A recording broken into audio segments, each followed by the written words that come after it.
apresentar para vocês o que nós vamos trabalhar aqui nessas 16 horas. A aula 1, que é hoje, nós vamos falar aí de falhas em sistemas mecânicos, origem das falhas e métodos para análise de falhas. Então, essa aula de hoje é mais focado nessa parte aí de falhas, tá? Falhas mecânicas.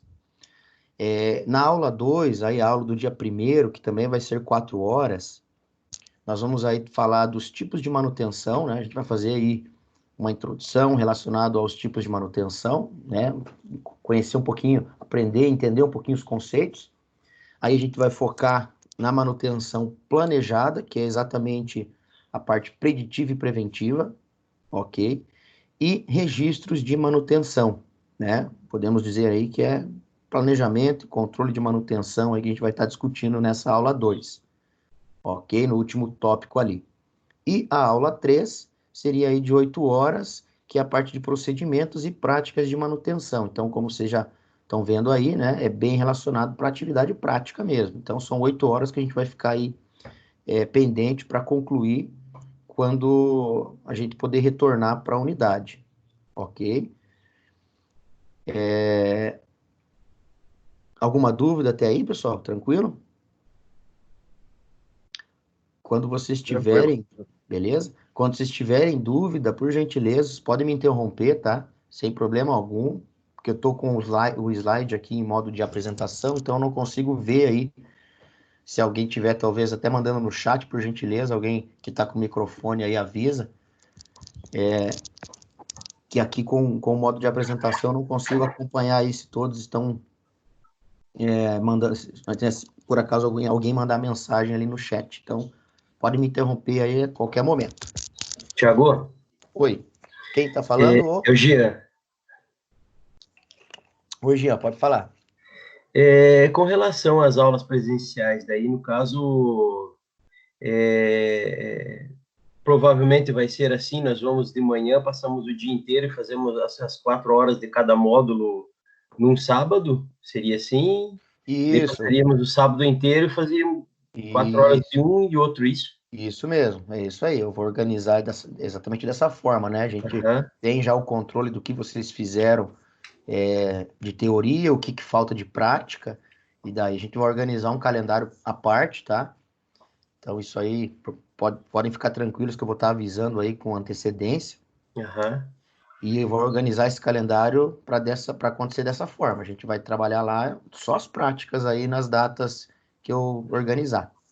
E se não por acaso não voltar esse ano, a gente não conseguir fazer esse presencial esse ano? Olha, Gia, confesso que a gente não pensou num plano B para isso, cara. A gente está otimista, a gente está otimista e torcendo aí, apostando em todas as fichas com todas as fichas que a gente vai voltar em setembro no máximo, tá? Podendo até antecipar, sendo bem otimista.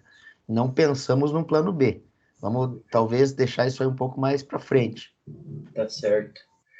Beleza, okay? Então, Thiago. Obrigado. Beleza. Então vamos lá. Parte de avaliação, pessoal. Como é que eu vou avaliá-los aí nessa carga horária, tá? Nessa carga horária de 16 horas. Então, nós vamos fazer exercícios na aula 1 e aula 2. A aula 1 é hoje, né? A aula 2 no dia 1º. Também no Teams, né? Nesse momento, vai ter aí mais uma atividade, tá? Então, cada atividade vai ser um ponto. No total, aí nós temos 2 pontos de exercício, ok? E aí, a parte prática, que é a aula 3, que a gente vai fazer quando voltar, mais 2 pontos. Então, eu tenho aí com vocês 4 pontos para estar desenvolvendo, né? Professor, mas e os outros 2 pontos, né? Por que eu digo os outros 2 pontos? Porque a parte, como vocês sabem, né, a parte das aulas presenciais, né, que é essa que a gente está tendo aqui, ela tem um peso de 6 pontos. E no AVA, né, as atividades do AVA têm um peso de 4 pontos. Então, no fim, é somado a tua nota do AVA, né, em peso 4, ou seja, independente da nota que você tirou lá, você tirou 7, 8, 9, 10, né, no AVA, ele é convertido para um peso. Ou seja, aquela nota lá de 0 a 10 é multiplicada por 0,4, né, que converte no peso, que é o 4 pontos. E aí é somado com essa nota que vocês tiraram nas aulas presenciais, né, essas que a gente tem feito aí, tá? Que é peso 6. Então, aí, no fim, é somado para fazer a média final de vocês lá, né, na unidade curricular. Acredito que vocês já sabem disso. Então, só para reforçar como que vocês estarão sendo avaliados. Então, o Jonathan vai ter uma nota, né, que vai ser no peso 2 também. Então, por isso que, neste momento aqui, nós temos 4 pontos, mais 2 do professor Jonathan, fecha 6, tá? E daí, somado com o peso 4 do AVA. Entendido? Então tá, o seu Madruga ali já tá mostrando ali que é caveira. Então vamos nessa. Pessoal, então, oficialmente iniciando a aula aí, nós vamos falar primeiramente de algumas características de falha, né? Então, quando a gente fala de manutenção de sistemas mecânicos, né? A gente tem aí que entender um pouquinho também de quais as falhas que podem ocorrer em sistemas mecânicos e sistemas elétricos também pode ter falhas semelhantes com o que a gente vai falar agora e, consequentemente, realizar manutenção, né? Então, uma manutenção, ela só é realizada quando se tem uma falha, né? Então, nesse slide, a gente está vendo aí o que a gente chama de iceberg de falhas, né? Quebras ou falhas. Então, o que que isso significa, né? Para que gere uma falha, para que gere uma quebra, é o que a gente vê lá a ponta do iceberg, né? Para que gere a falha ou a quebra, algo estava errado. Algo aconteceu ou veio acontecendo para se chegar a uma falha.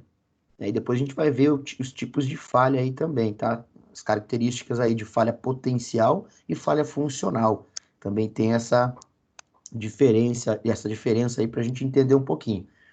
Então aí, né, tem o que a gente chama de falhas, que a gente consegue visualizar aquelas falhas evidentes, né? Uma falha ali que, né, visivelmente, facilmente você consegue identificar, e tem o que a gente chama de falha oculta. O que são as falhas ocultas ali, né? Elas podem ser como vocês veem aí abaixo do iceberg, né? Sujeira, trinca, problemas de lubrificação, vazamento, corrosão, enfim, desgastes. Então, tudo isso a gente chama de falhas ocultas, falhas que muitas vezes a gente não consegue ver. Quando a gente percebe, já ocorreu, né? A quebra ou a falha já ocorreu devido a esses problemas ocultos, que a gente chama de falhas ocultas aí. Então, por isso que entra, né, a importância da manutenção preventiva e preditiva, planejada. Então, a gente tem aí, a gente sabe, né, que basicamente nós temos 3 tipos de manutenção. É a manutenção preventiva, a preditiva, e qual é outro tipo de manutenção? Temos 3 tipos.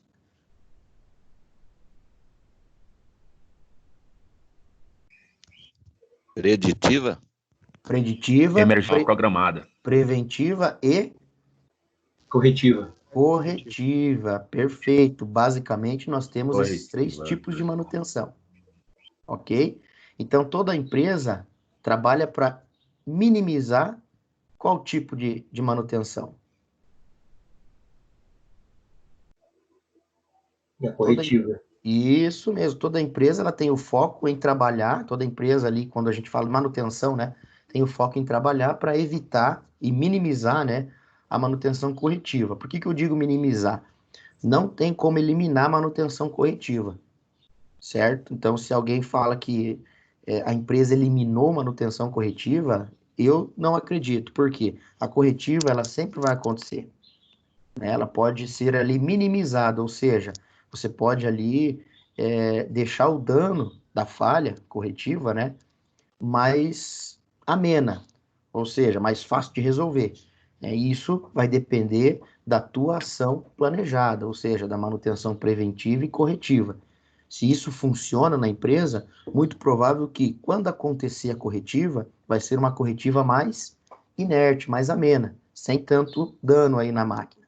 É algo que você pode, inclusive, fazer a correção rapidamente. Ao contrário de quando nós não trabalhamos com uma manutenção planejada e quando ocorre a falha corretiva, a manutenção corretiva, né? Isso pode gerar um dano muito grande para a máquina, para o equipamento, né? Levando em questão aí, tempo para conserto, tempo para reparo e também custo. O custo com a manutenção corretiva, se não tem um planejamento, se não há, né, uma preventiva e preditiva aí, né, trabalhando nessa empresa, muito provável que o custo vai ser bem elevado da corretiva. Tá? Então isso a gente vai discutir melhor também na aula 2, que é o foco aí da aula 2, tá? Só estou fazendo uma introdução aqui. Tranquilo?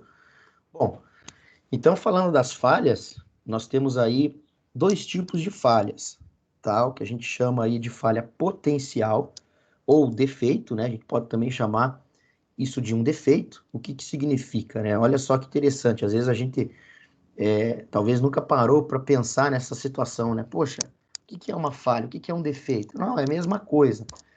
Cuidado, não é bem assim, não é exatamente a mesma coisa. Então, o que acontece? Vamos lá, ó. Falha potencial, ou também aí podemos chamar de defeito. Diminuição parcial da capacidade de uma máquina desempenhar sua função requerida. O item deverá ser reparado ou substituído em determinado período de tempo. Olha só, então uma falha potencial é aquela falha que não perde, né, a máquina, no caso, não perde a capacidade total dela. Ela ainda está em funcionamento, porém, apresentando uma falha, apresentando um defeito, ok? Então ela está reduzindo a sua capacidade de funcionamento, mas não parou totalmente, certo? Aí nós temos ali, ó, exemplos de falha potencial em bomba centrífuga, né? Então nós temos ali elevação nos níveis de temperatura dos rolamentos, é uma falha potencial. Então neste caso, imaginamos que o rolamento não travou ainda.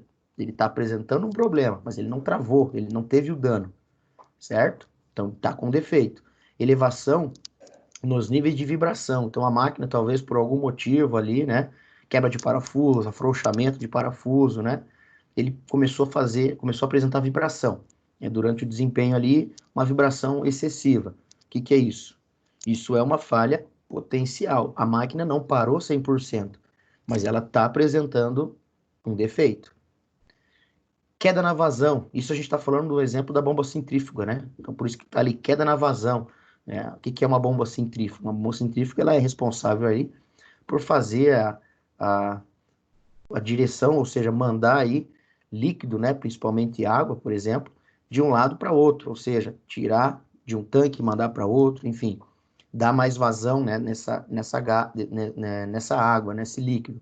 Então, às vezes pode ter uma queda de vazão, porque alguma coisa pode estar acontecendo ali, entupimento na bomba, né? A bomba não está com desempenho legal, então ela apresentou uma falha potencial. A queda na pressão pode ser ali erro também no manômetro, alguma falha potencial que o manômetro não está fazendo fazendo a leitura e mantendo aí uma pressão constante. Enfim, elevação nos níveis de ruído, então pode ter aí também apresentar, né, nessa falha potencial aí da bomba centrífuga algum barulho mais elevado que eu consiga ali identificar e já ficar no sinal de alerta, né? Algo está errado. Então, ainda não ocasionou a parada total da bomba, mas ela está apresentando um defeito, ok? Aí, entre outros que a gente pode citar. Ficou claro aí o que é uma falha potencial? Ok? Vou seguir então. O outro tipo de falha, beleza? O outro tipo de falha é o que a gente chama de funcional. Agora sim nós temos uma parada total, o próprio nome diz, né? Falha funcional, falha de funcionamento, a máquina parou. Então tá ali, ó. Término da capacidade de uma máquina ou equipamento em desempenhar a função requerida. Então, olha só, término da capacidade. No slide anterior, vamos voltar um pouquinho, ó, diminuição parcial da capacidade. Então, isso é falha potencial. Neste caso, nós temos o término da capacidade. Parou. Então, ocasiona a quebra do item e interrompe o funcionamento. Então, a gente pode perceber aí que, neste caso, a máquina não está funcionando. Exemplos de falha funcionais, né, em um redutor de velocidade. Tá aí. Motor elétrico desarmando, né, por sobrecorrente. Então, às vezes o motor, ou melhor, o redutor não está em funcionamento devido à falha ocorrida no motor, parou de ter ali a sua função, que é fazer a rotatividade do motor para o redutor, queima do motor elétrico por curto-circuito, então o motor pode parar aí 100% devido à queima, quebra dos rolamentos do motor, ou até mesmo do redutor também, né? Quebra do rolamento aí pode gerar a parada de desempenho. Desbalanceamento do rotor do motor elétrico. Então, esse desbalanceamento também pode ocasionar a quebra do eixo, por exemplo. E perda de torque na partida do motor. Por alguma razão, o motor também pode parar e não dar o torque ali necessário para fazer a rotação do motorredutor ou do redutor, certo? Então aí tem outros exemplos que a gente pode citar. Então, lembrando que neste caso de falha funcional, nós temos a interrupção total, a parada total da máquina ou do equipamento, ok? Muito bem, deixa eu só ver se tem alguém aqui pedindo para ingressar na reunião. Não, tranquilo. Ok. Aí, em cima desses conceitos de falha, pessoal, nós temos aí o que a gente chama de curva PF. Era o Henrique que estava pedindo para ingressar e já ingressou aí. Ok, já ingressou, né? Beleza, Henrique. Então, assim, em cima desses conceitos de falha, pessoal, nós temos aí o que a gente chama de curva PF. É porque PF, né? É Potential Failure. Seria ali falhas potenciais, né? Tendências de falhas, também tem essas traduções assim que a gente pode estar entendendo. Então, o que acontece? Nesse gráfico, praticamente é um gráfico aí, né, da curva PF, a gente consegue ver os momentos aonde pode começar a aparecer uma falha em um determinado equipamento ou máquina, certo? Então, nós temos aí uma área, o azul mais claro ali, né, que seria indicado ali nenhuma estimativa, né, na vida, ali não é de vida útil, nenhuma estimativa da vida útil, ou seja, significa que neste período aqui você está trabalhando normalmente com essa máquina, ela está ali no estado novo, praticamente, né, ou bem conservada. Aí naquele ponto ali, primeiro ponto onde começa a entrar na área verde, ó, a vida útil está limitada, porém sem predição exata. Então pode aparecer ali, né, já nesse momento, as falhas ocultas. Porém, muitas vezes você acaba não identificando essas falhas ocultas. Né? Aquela falha que às vezes ali ainda está muito pequena, está começando a surgir, você acaba não tendo um controle eficaz ali e ela acaba aumentando. Tá? Então é um período ali, você vê que a curva ela já vai diminuindo, né? Ela vai baixando ali, porque quando chegar lá no último ponto, né, que é a quebra total da máquina, já vai chegar ali. Naquele ponto onde começa a entrar na área amarela, repare, precisão na vida útil restante, tomar ação. Ou seja, aqui é muito provável que já aconteceu a falha potencial, né, evidente, ou seja, você já enxerga a falha potencial. Então, recapitulando, na área verde, a falha potencial começou a acontecer. Porém, você não tem ali uma exatidão do que é essa falha potencial e aonde ela está. A não ser que você tenha um sistema de controle, né, uma manutenção preditiva, por exemplo, muito bem eficiente. Aí você talvez consiga identificar logo no início ali essa falha oculta, tá? Mas ali, ó, a partir daquele segundo ponto, onde entra na área amarela, muito provável que você já vai ter uma facilidade maior de identificar essa falha potencial, ok? Então você vai conseguir identificar, detectar com mais facilidade. Se isso não for tomado uma ação nesse período, principalmente da falha potencial evidente, você vai acabar chegando no último ponto lá embaixo, né? Que é a falha funcional, que é aquela parada que a gente falou, né? Total do equipamento. Tá? Então, aí neste caso, a máquina não está em funcionamento e o único jeito é a manutenção corretiva. Já não vai ter como trabalhar preventiva e preditiva neste caso, né? A gente pode dizer que a preditiva, ela vai estar trabalhando aí na área verde ali do gráfico, né? Principalmente, e um pouquinho ali na área amarela. Porém, ali o que destaca na área amarela seria a manutenção preventiva mesmo, ou seja, você identificou a falha, é melhor você fazer uma preventiva para evitar o pior, para evitar a correção, né? Preventiva, ou melhor, a manutenção corretiva, ok? Então, isso que a gente chama de gráfico PF. Repare que ali, numa parte do gráfico, você tem a condição do equipamento, né? Ou seja, ele está em boas condições ali, começando na área azul, e vai reduzindo a condição dele, né? Até chegar lá na falha funcional, ok? E embaixo, ali em horizontal, seria ali a vida útil, é o tempo de trabalho dessa máquina, desse equipamento, ok? Tranquilo para entender o gráfico aí? Ficou claro?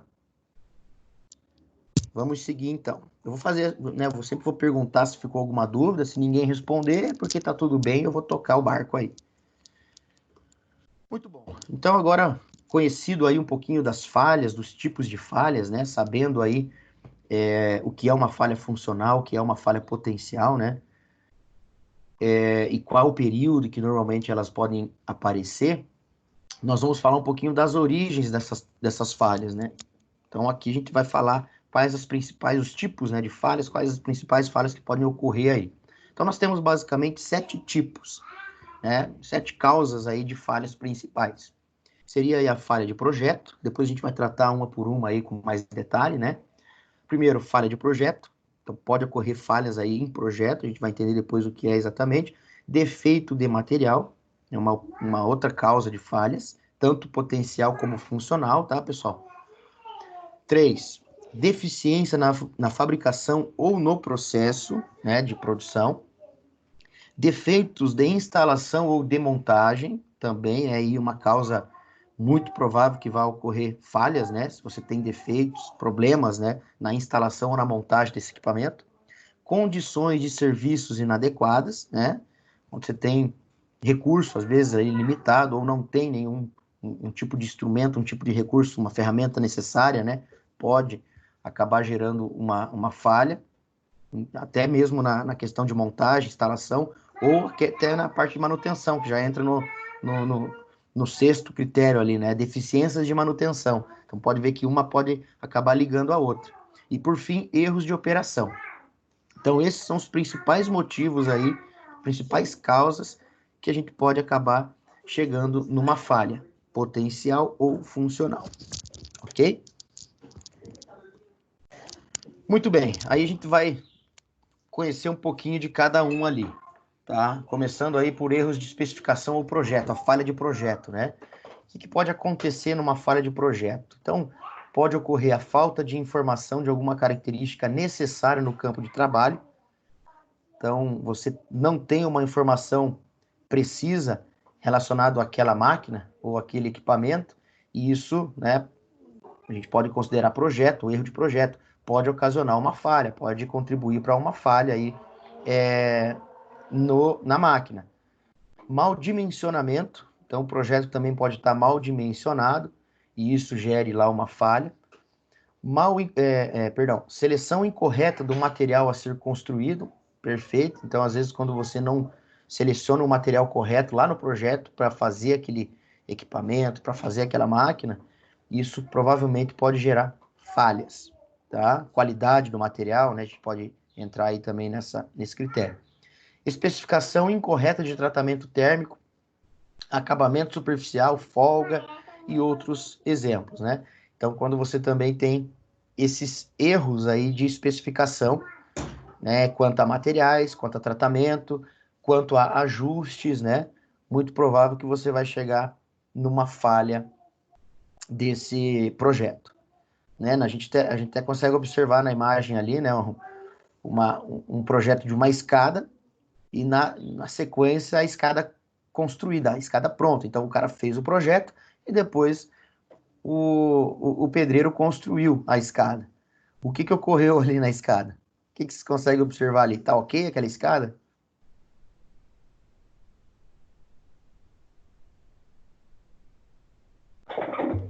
Pelo jeito aí, não tem como o cara subir, né? Ele vai ter que subir até uma altura, se pendurar no degrau de cima. Se for uma Homem-Aranha, tá fácil, né? Pois é, o que houve aí? Um erro de projeto, né? Um desenho mal feito, né? Um desenho técnico ali mal elaborado, medidas, enfim. Aí o pedreiro, na hora de fazer a interpretação, ele o desenho não estava claro, ele acabou fazendo a interpretação dele. Então, tá aí o resultado. Isso é um exemplo de erros de projeto, falha em projeto. Erros de fabricação. Então, materiais inadequados, pode ocorrer aí também, né? A falta de um material correto ali, você acaba tendo depois aí problemas, né? A qualidade desse material, podemos dizer aí. Tolerâncias dimensionais não cumpridas. Então, quando você tem aí ajustes mal feitos, provavelmente vai gerar folgas, né? Ou excesso de ajuste, é isso. Isso também pode contribuir para um tipo de falha. Tratamentos incorretos, né? A gente acabou de falar, também entra nessa situação, tratamento térmico. E falhas na montagem dos componentes. Quando você vai montar aí, por exemplo, na imagem a gente vê o rolamento, né? Tem uma falha aí, primeiro, que a gente pode identificar, que é a folga. Repare que cabe ali a ponta da chave de fenda. No flange ali, onde o rolamento vai ser acoplado. Então, provavelmente, esse rolamento aí está entrando facilmente ali no flange, né? Está entrando ali sem precisar bater, né? Sem precisar dar aquele ajuste, que é o que deve ter. O rolamento deve ter um ajuste aí, deve ter uma precisão para que você não deixe ele nem muito ajustado ali na hora de montar e nem folgado, senão ele não vai fazer a função dele. Então, neste caso, a gente consegue perceber na imagem que o rolamento teve ali ou melhor, o rolamento não, né? Mas sim o flange, na hora de usinar, teve um erro ali de medida, comprometendo então o ajuste, comprometendo a montagem desse rolamento, tá? O que pode acontecer também? Ter um excesso de ajuste, né? Ou seja, quando o torneiro, exemplo, vai fazer aí esse ajuste, vai fazer esse flange, ele deixa muito justo. Na hora de montar o rolamento, eu posso ter problemas ali de montagem, ou seja, devido a eu acabar tendo um esforço maior em montar, em acoplar esse rolamento aí, devido a ele estar muito justo no flange, eu posso acabar danificando esse cara, danificando o rolamento, né? Por quê? Porque está muito justo, aí você começa a bater ali, ou enfim, usar outras ferramentas para poder acoplar ele e acaba danificando devido a esse excesso de força, tá? E mesmo assim, quando você acaba colocando esse rolamento aí num ajuste muito alto, o que vai ocasionar? Esse rolamento, devido a estar muito pressionado ali, o ajuste excessivo, com certeza ele vai sofrer aquecimento, superaquecimento durante o desempenho dele, tá? Então, os elementos rolantes ali do rolamento, eles vão estar ali muito, porque o rolamento ele tem uma folga entre a área interna e externa, ou seja, entre a pista interna e a pista externa, para essas esferas, para os elementos rolantes trabalharem. Claro que essa folga é mínima, então por isso que tem que ter aí o conhecimento de quais as medidas, quais as tolerâncias que você tem para ajustar esse rolamento. Porque se ele tiver muito justo ali, o que vai acontecer? Durante o trabalho, ele vai superaquecer, devido a essa folga que deveria ter ali, né, acabar está sendo comprometida. Então, ele vai ter um superaquecimento do elemento, no caso, o rolamento, né? Consequentemente, pode gerar uma falha potencial ou até funcional. Esse rolamento pode até partir, até se quebrar ali de acordo com a temperatura que ele alcançar. Ok? Então, tá aí um exemplo. Instalação inadequada, né? Erros de instalação, erros de montagem. Então você tem aí, por exemplo, fundação insuficiente, não suporta as vibrações. Isso pode ser um local, né? Vamos dizer assim, o layout, o local onde essa máquina ou equipamento está instalado, pode contribuir para uma falha potencial ou funcional. Tá? Então, por isso está dizendo ali fundação insuficiente, é um exemplo, né? Um local onde ali a máquina está instalada e não suporta o peso, não suporta ali uma vibração que ela eventualmente pode ocorrer e acaba gerando aí problemas mais graves. Um desalinhamento do conjunto, né? Um desalinhamento a gente pode exemplificar com os desenhos ali embaixo da engrenagem, né? Ali nós temos alguns tipos de desalinhamentos, né, das engrenagens, desalinhamento paralelo, desalinhamento angular, o misto, né, que acaba pegando um pouco dos dois, já vou apontar ali para vocês entenderem. Então, desnivelamento, então quando a máquina também está desnivelada, ela pode acabar aí forçando algum componente e isso gerar falha. Apertos incorretos, excesso de apertos ali na hora de montar.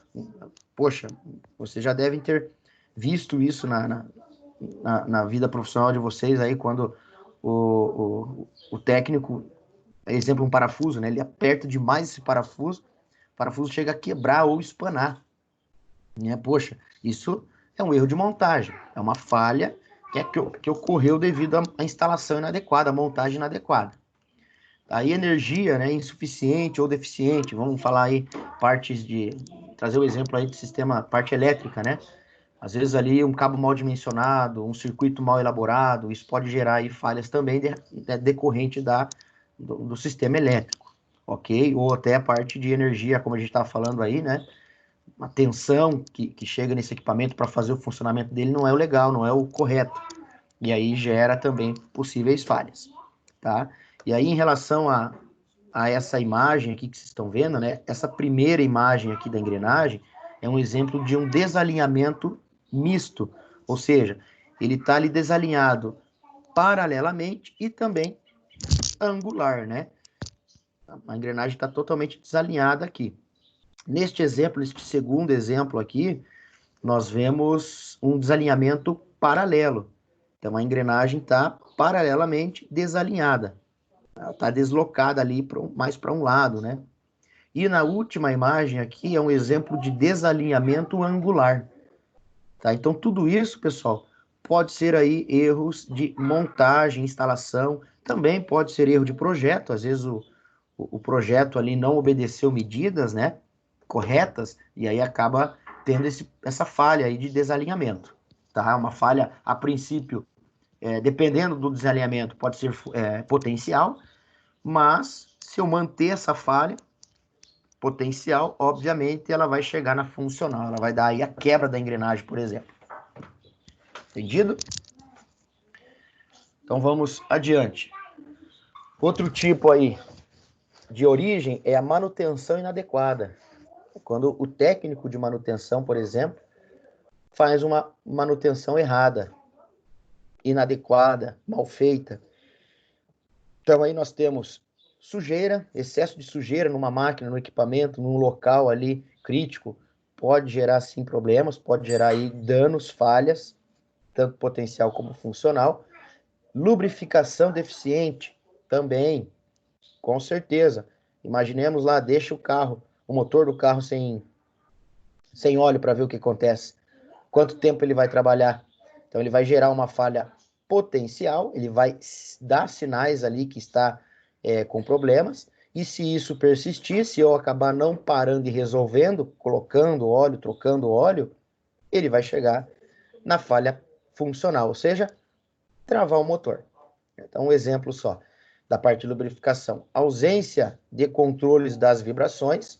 Então, quando você acaba não cuidando da vibração excessiva, às vezes um equipamento, uma máquina, né, ela pode acabar tendo vibrações normais, né? Todo equipamento, principalmente quando há aí eixos rotativos, né? Quando a máquina trabalha aí com rotações. Então, é normal uma vibração, porém você tem que saber o que é o normal dessa vibração. Ou seja, você tem que ter o controle e ter a ideia que aquela vibração que está ocorrendo até o momento é normal. Tá? A partir do momento que ela foge de controle, que ela começa a aumentar, provavelmente é devido a uma falha potencial. Tá? E se você não trabalhar em cima dessa falha potencial, ela vai gerar quebra, a falha funcional, e isso dá mais dor de cabeça na manutenção. Aperto insuficiente ou excessivo de parafuso, já até falamos, né? Também entra numa situação ali de erro de montagem, né? Na manutenção também pode ocorrer essa falha. Inobservância de aquecimento e outros sintomas de falhas, parte de temperatura, né? Muitas vezes ali é importante você também ter um controle de temperatura, né? Durante aí a manutenção. E se você não fazer esse controle de temperatura, exemplo de um motor elétrico, né, ou de um painel elétrico, de sistemas ali elétricos, onde você tem que estar fazendo um controle de temperatura para ver se não há, né, um superaquecimento. Inclusive em sistemas elétricos, se você não ter esse controle, um superaquecimento pode gerar um incêndio aí facilmente, né? Talvez seja até tenho discutido isso com os professores de elétrica. Então, deixou lá um mau contato num circuito elétrico aí, de algum componente, ele vai gerar um superaquecimento. Se isso não for corrigido, o que vai acontecer? Um incêndio, né? Algo até muito mais grave aí do que apenas uma manutenção corretiva. Ok?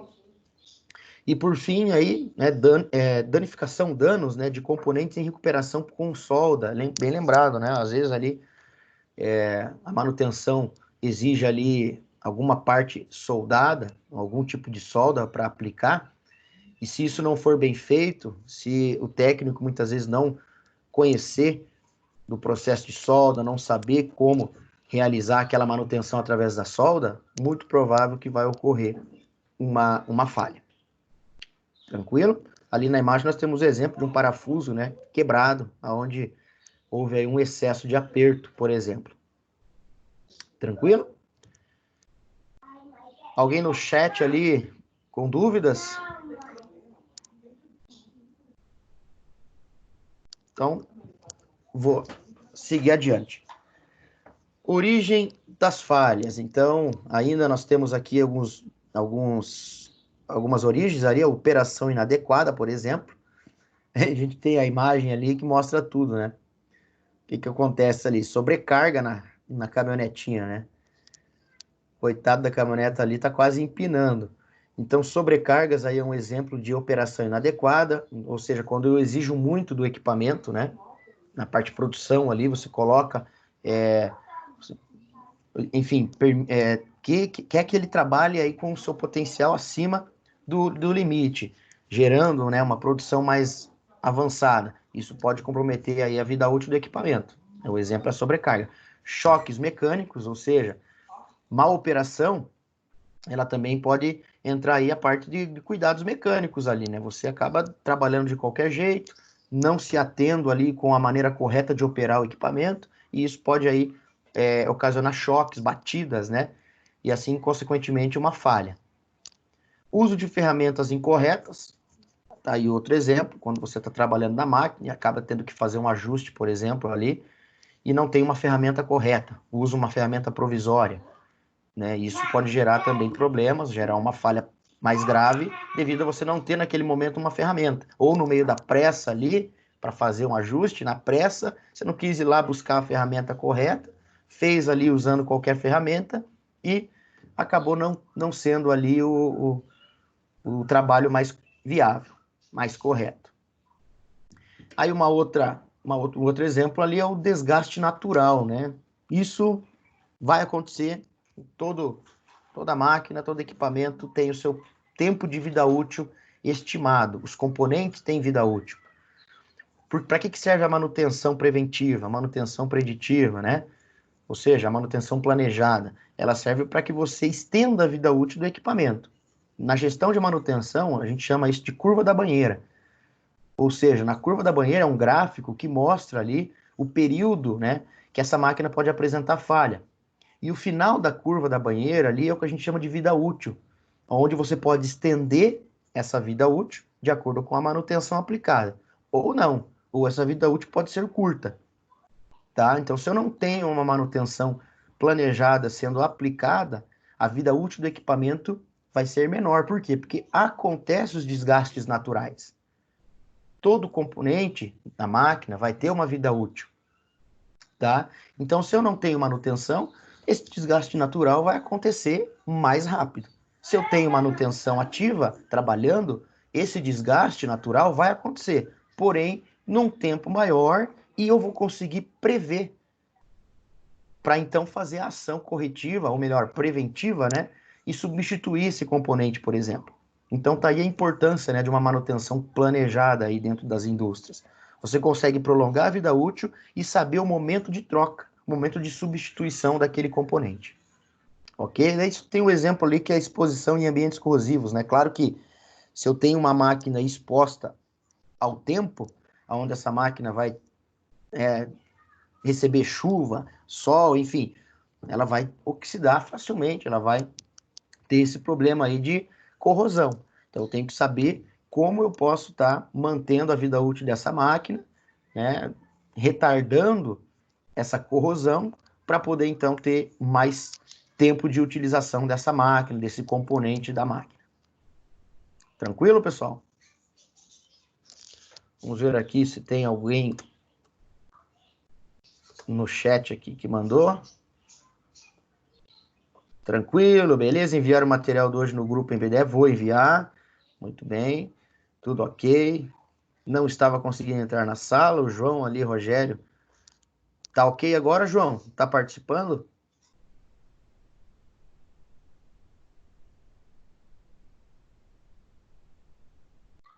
João? João Rogério? Qual João? João Rogério? Ah, sem microfone ali. Ok. Deixa eu ver aqui mais. Tranquilo, beleza? Então, vamos voltar aqui. Muito bem, pessoal. Aí só para terminar de contextualizar ali, né? A gente tem aqui, analisando analisando criteriosamente as falhas, duas ações são mais eficazes. Então, a partir do momento que você identifica a falha, né, e você faz uma análise, qual seriam os passos, né? Os próximos passos aí. Plano de ação corretiva para eliminação definitiva da falha identificada. Então, a partir do momento que eu identifiquei lá, exemplo, que o rolamento está superaquecendo, né? Ele está, enfim, por alguma razão, ele está se aquecendo muito e aí comprometendo o desempenho lá do eixo rotativo.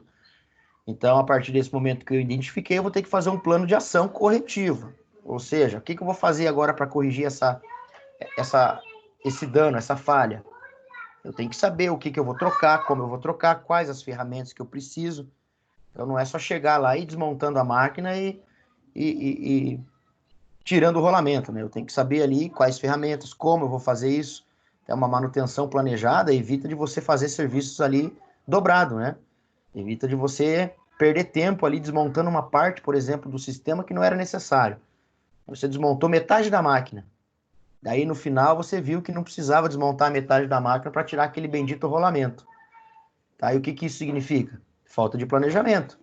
Tá? Então, uma manutenção ela tem que ser planejada, mesmo a corretiva. Tá? Mesmo a ação corretiva ali, você tem que parar e planejar. O que eu vou fazer? Como eu vou fazer? Por onde eu vou começar? O que eu vou desmontar? Tudo isso faz parte aí dessa primeira ação. Segundo, né, após a correção ser feita, alerta e treinamento aos envolvidos com a origem da falha. Muito bem. Após você ter identificado a falha, né, corrigido, o segundo passo é você saber por que ocorreu essa falha. Se possível, até ali durante a ação corretiva já está, ou antes, né, antes mesmo da ação corretiva, já analisar o motivo daquela falha. O porquê que o rolamento superaqueceu. O rolamento superaqueceu por alguma razão. Né? Pode ser ali alguma falha que ocasionou, alguma falha potencial que ocasionou antes, e isso gerou aquecimento do rolamento, fazendo ele, né, na sequência, gerar uma falha potencial. Ou melhor, funcional, quebra do rolamento, devido ao superaquecimento. Então, eu tenho que fazer essa análise, saber qual é o motivo que ocorreu o aquecimento do rolamento, tá? Estou dando exemplos aqui, e fazer o alerta e treinamento da equipe. Ó, pessoal, então a falha do rolamento, o aquecimento, né, do rolamento, ocasionou devido isso, isso e aquilo. Então a gente fez a análise, a gente descobriu que devido a esse problema, né, o eixo, enfim, a rotação estava muito acelerada, enfim, devido a essa causa, o aquecimento superaqueceu. Então todos agora deverão estar alerta com esse problema para poder consertar, para poder eliminar essa causa e assim a gente não ter esse superaquecimento do rolamento. Então seria esse o segundo passo. Tá? Você identificar a causa raiz, praticamente, e daí trabalhar em cima de treinamento para evitar. Observação, né? Nós temos ali que não basta apenas a peça corrigir a falha. Então, ou seja, você não basta apenas trocar o rolamento. É preciso identificar as causas mais remotas, o motivo que ele falhou. Então, tá aí uma razão que, inclusive, a gente vai entrar agora no próximo tópico aqui, que é a análise de falhas, os métodos para análise de falha. Ok? Então, a gente entendeu neste primeiro momento conceitos de falha, origens de falha, né? E a gente agora vai falar um pouquinho de análise, ou seja, o exemplo que eu citei anteriormente. Houve uma falha que foi o superaquecimento do rolamento. Ok, fiz a ação corretiva, que é a troca do rolamento. Coloquei um rolamento novo. Mas se eu não corrigir a origem, o que vai acontecer com o rolamento novo? Superaquecer novamente. Vai gerar lá o aquecimento dele e, consequentemente, eu não vou ter a minha origem da falha mesmo, aquela causa raiz, eu não vou ter ela corrigida. E aí sempre eu vou ter que estar trocando o rolamento antes do prazo que ele poderia trabalhar, antes do prazo de vida útil. Então, estou deixando uma vida útil curta desse rolamento. Ok. Pergunta, né? O que é a análise de falhas? O que é uma análise de falha e para que serve? Vamos ver aqui, ó.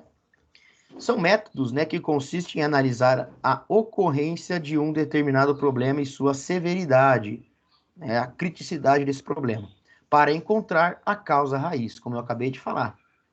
Eu preciso saber qual é o motivo que o rolamento superaqueceu. Não simplesmente trocar ele e bola para frente. Se eu trocar ele e jogar aí a máquina para trabalhar, é muito provável que daqui a pouco eu tenha que trocar o rolamento de novo. Aí haja rolamento, né? Haja rolamento em estoque lá para trocar essa parte aí da máquina. Os diferentes métodos, olha só, são descritos e comparados para que os profissionais de manutenção e confiabilidade, né, parte de gestão também, possam selecionar a ferramenta de controle mais viável e propor a solução com maior eficiência e menor custo. Então, os métodos de análise de falha servem para que tanto os técnicos como a equipe de gestão, né, se organize em tipos de ferramenta, em tipos de recursos que ele pode ter, tipos de componentes ou elementos em estoque, né, para poder estar ali fazendo uma correção rápida e, consequentemente, reduzindo o custo. Certo? Por quê? Porque às vezes um problema, uma falha numa máquina ali que foi potencial, ela pode ter o efeito cascata. O que é o efeito cascata? Esse problema de aquecimento no rolamento pode acabar danificando o eixo, pode acabar ali gerando trincas no eixo, por exemplo, quebra do eixo, e assim vai passando para outros componentes da máquina. Um simples rolamento que está em superaquecimento ali, ele pode acabar gerando efeito cascata, danificando outras partes da máquina, se a falha raiz, a causa raiz não for identificada e corrigida também. Ok? Aí, claro, tudo vai ficando mais caro. Manutenção sempre vai gerando custo mais alto aí para a empresa. Ok? Vamos lá. Quais são as etapas da análise de falhas? Então, nós temos aí que ter algumas etapas, algumas tarefas para seguir, consequentemente, né, organizando aí a ação de análise, né, para que eu consiga chegar efetivamente nas causas. Então, primeiro, eu tenho ali que identificar o problema, né? Após o problema for identificado, eu tenho que registrar esse problema, tem que ter um registro do que é o problema, anotar, né? Ou seja, ter características do problema.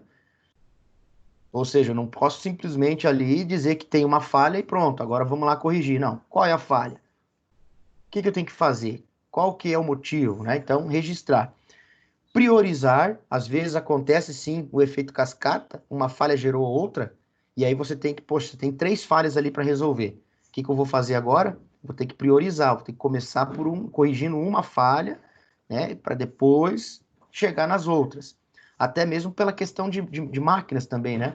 Às vezes você tem lá 2 máquinas em falha. Você tem que priorizar qual seria a máquina que você vai trabalhar primeiro, que você vai corrigir primeiro. Manter a equipe multidisciplinar, o que isso significa? Você ter uma equipe de técnicos ali com conhecimentos, né, diferentes. Vamos supor que se a máquina ocasionou uma falha lá no rolamento, mas a minha equipe só tem eletricista, aí complicou, né? Muitas vezes o eletricista ele não vai ter o conhecimento técnico suficiente para saber o que ocasionou, o que ocorreu, né? E o que ocasionou o aquecimento lá no rolamento. Muitas vezes ele não vai poder ajudar, por isso que tem que ter aí uma equipe com diferentes conhecimentos. E descrever, ou seja, fazer todo aquele procedimento ali de planejamento da atuação, ok? Segundo, causas, né? Identificar os fatores causais, ou seja, o que ocasionou, quais os motivos, né, que levaram ao aquecimento do rolamento, e analisar a causa raiz. Após encontrada uma causa, você vai ter que analisar o motivo. Por que isso aconteceu? É o que a gente vai falar daqui a pouco. E 3, o último passo é a solução. Então, criar um plano de ação para você cumprir, né, aquela manutenção corretiva, enfim, ou preventiva, executar a ação, verificar a eficácia, ou seja, resolveu, isso funcionou realmente, essa ação que eu tomei para corrigir o problema, essa solução foi eficaz? Eu tenho que ter essa verificação também, tem que saber. E realizar a análise do encerramento. Então, fazer mais uma verificação do sistema, tá? Para poder dar um ok. Ou seja, o sistema foi corrigido, não vai ter mais esse problema, não vai ter mais essa avaria, né? E agora a gente vai partir para o planejamento lá preventivo, ou seja, mantendo lá a vida útil dela estendida, desse rolamento, por exemplo.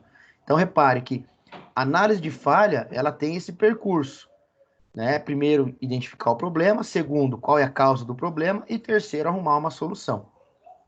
Tá? Então, basicamente, é o que a gente tem que estar fazendo aí quando ocasiona uma falha. Ok? E aí, pessoal, algumas ferramentas, né, que são utilizadas para que você consiga fazer uma análise de causa raiz. A análise de causa raiz também ali é conhecida como RCA, né, que vem aí do inglês, Root Cause Analysis.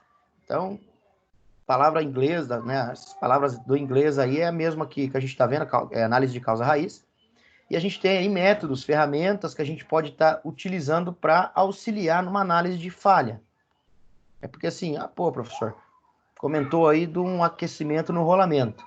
Mas como que eu posso chegar na causa raiz desse aquecimento? Como é que eu posso, qual é o método que eu posso chegar? Aqui a gente vai ver. Bom, alguns objetivos, né? Antes da gente chegar lá exatamente nas ferramentas, né? Alguns objetivos. Descobrir a origem do problema ou evento. Entender e planejar como eliminar a fonte dos problemas. Aplicar a ação corretiva para evitar sistematicamente problemas futuros, né? Para não deixar ele ocasionar novamente. E aqui a gente já vai ter ali, né, os métodos para a gente trabalhar. Então temos aqui, ó. Existem muitas técnicas e estratégias que podemos usar para a análise de causa raiz. E, sem dúvida, há muitas outras além das citadas aqui. A seguir abordaremos algumas das técnicas mais comuns e eficazes. Olha só, então quais as ferramentas que eu posso usar para fazer uma análise de causa raiz? Primeiro, os 5 porquês. Repare que são ferramentas, inclusive, chamadas ferramentas da qualidade, pessoal. Para nos auxiliar, mostrar ali o melhor caminho de fazer uma análise. O porquê que o rolamento aqueceu. Eu tenho que saber o motivo. Como que eu posso fazer, chegar nessa causa raiz?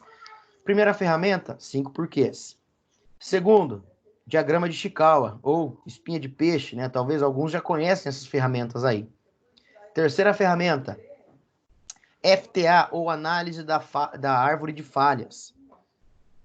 Seria ali o FTA, né? Failure Tree Analysis, ou seja, análise de falha, ou melhor, análise da árvore de falhas, é o significado ali. E também o FEMEA, repare, o FEMEA que seria ali análise dos modos e efeitos de falha. Então, isso aí são ferramentas de gestão, de controle, que eu posso estar utilizando na prática, certo? Neste caso, eu estou linkando teoria e prática aqui, ou seja, você tem ferramentas teóricas para estar auxiliando você numa análise de falha prática. Então, você está lá naquele momento, usando o mesmo exemplo do rolamento, está naquele momento pronto para corrigir o rolamento. Ou seja, você trocou esse rolamento, mas espera aí, se eu não fazer a correção, ou melhor, a análise e corrigir a causa raiz, o porquê que o rolamento aqueceu, eu tenho que saber isso. Se eu não chegar nessa causa raiz, novamente eu vou ter o aquecimento do rolamento. Ele vai sempre ser uma falha constante. Sempre vai estar tendo que trocar o rolamento ali em um período curto. E não é o motivo de uma manutenção correta. Tá? A manutenção correta é você prolongar a vida útil. Se você está tendo que trocar esse rolamento ali uma vez por semana, opa, algo está muito errado ali. E não é rolamento. É outra causa que está gerando ali a falha no rolamento. Ok? Entendido até aí, pessoal? Vamos dar mais uma olhada aqui no chat. Tranquilo? Sim, tudo certo? Beleza. Que bom. Então é sinal que eu estou conseguindo ser claro aí nas explicações. Se tiver dúvida, por favor, me interrompa e eu explico de novo, outra maneira para exemplos aí para vocês entenderem. Muito bem. Aí, o que a gente vai fazer? Nós não vamos trabalhar especificamente com cada ferramenta. A gente nem tem tempo para isso, tá? Ou seja, nós não vamos trabalhar lá especificamente lá com diagrama de Chikawa, análise de árvore de falha ou FEMEA. Ficou aqui como para vocês entenderem, conhecerem que existem esses métodos, inclusive outros que não estão aqui citados, tá? Mas nós não vamos trabalhar com todos, nós vamos trabalhar com um especificamente, que é os 5 porquês, tá? Nós vamos fazer uma atividade, inclusive, atividade da aula 1, que é a atividade de hoje, vai ser aí baseada no análise de falha, com os 5 porquês, tá? Então, eu vou explicar aqui como que é. Esta ferramenta é muito usada muito usada na área de qualidade. Como eu já havia comentado, inclusive, né? Muitas ferramentas são ferramentas de qualidade, utilizadas no setor de qualidade.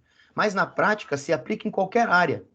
E, inclusive, pode ser muito útil em seu dia a dia, para outras situações também, para outras ocorrências aí, independente se é na tua área profissional ou até mesmo pessoal, né?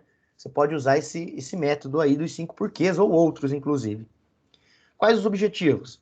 Determinar o que aconteceu, determinar por que isso aconteceu, descobrir o que fazer para reduzir a possibilidade de que isso vai acontecer novamente. Ok? Então, a ferramenta, os métodos, ou melhor, o método dos 5 porquês, ele vai chegar num objetivo final, que é descobrir qual é a ação ou qual é o componente que eu tenho que estar atento, que eu tenho que substituir, talvez, que eu tenho que corrigir, para que não gere novas falhas, para que aquilo não seja decorrente, né, comum, que aconteça aí em outros momentos ali de maneira consequente. Né? Então, para que isso não aconteça, eu tenho que analisar qual é a causa raiz. E os 5 porquês é um dos métodos que eu posso estar aplicando. Ok, pessoal? Vamos ver aqui uns exemplos, né? Primeiro, antes de fazer um exemplo ali, vamos entender um pouquinho aí os objetivos aí dos 5 porquês. Ou melhor, as finalidades, né? Técnica simples e efetiva que busca a causa raiz ali do problema por meio de 5 perguntas. Geralmente se diz que, olha só, primeiro porquê. E outra coisa, por que, professor? O nome do método, da ferramenta é 5 porquês. Pessoal, o interessante é saber isso, porque não pode passar desses 5 aí, ok? Não pode passar do 5º porquê, certo?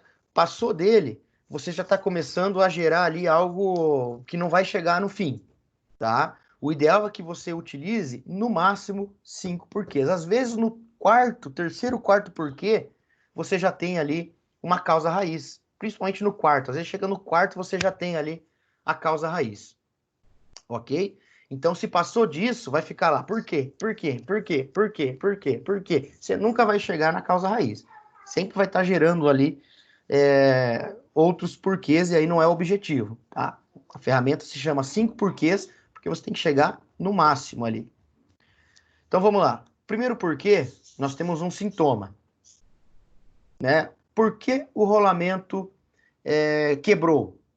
Resposta, ele superaqueceu, por exemplo. Segundo porquê, por que temos uma desculpa? No caso, né, o segundo porquê, temos uma desculpa, aí o rolamento superaqueceu.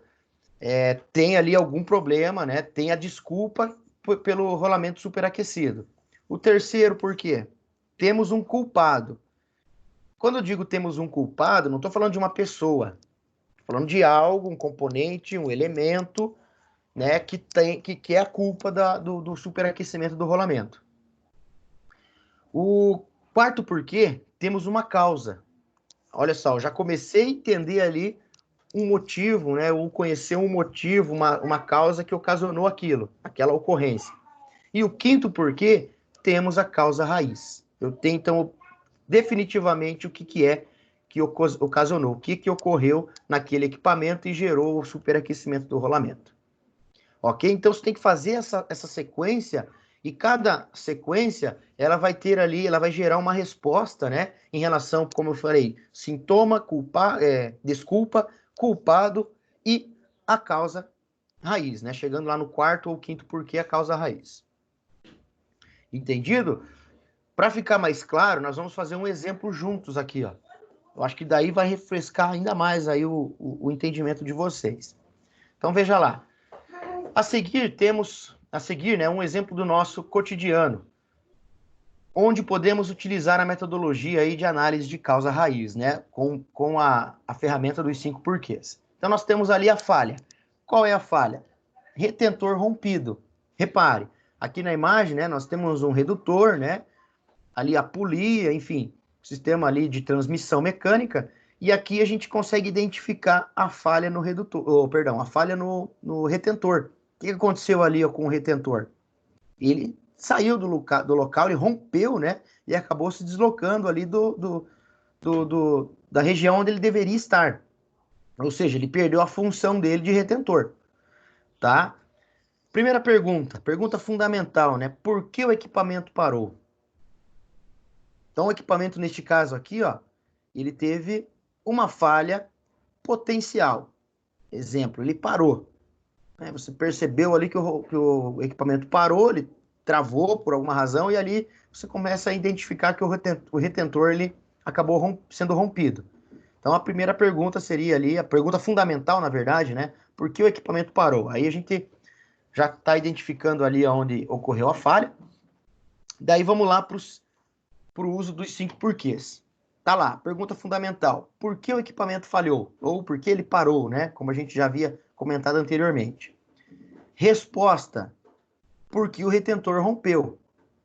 Repare, então, neste caso aqui, vamos só voltar lá naquela olha aqui, ó, nesse slide onde tem ali a descrição dos 5 porquês. Veja bem, no primeiro porquê temos um sintoma. Qual é o sintoma? O retentor, a máquina parou, a máquina falhou.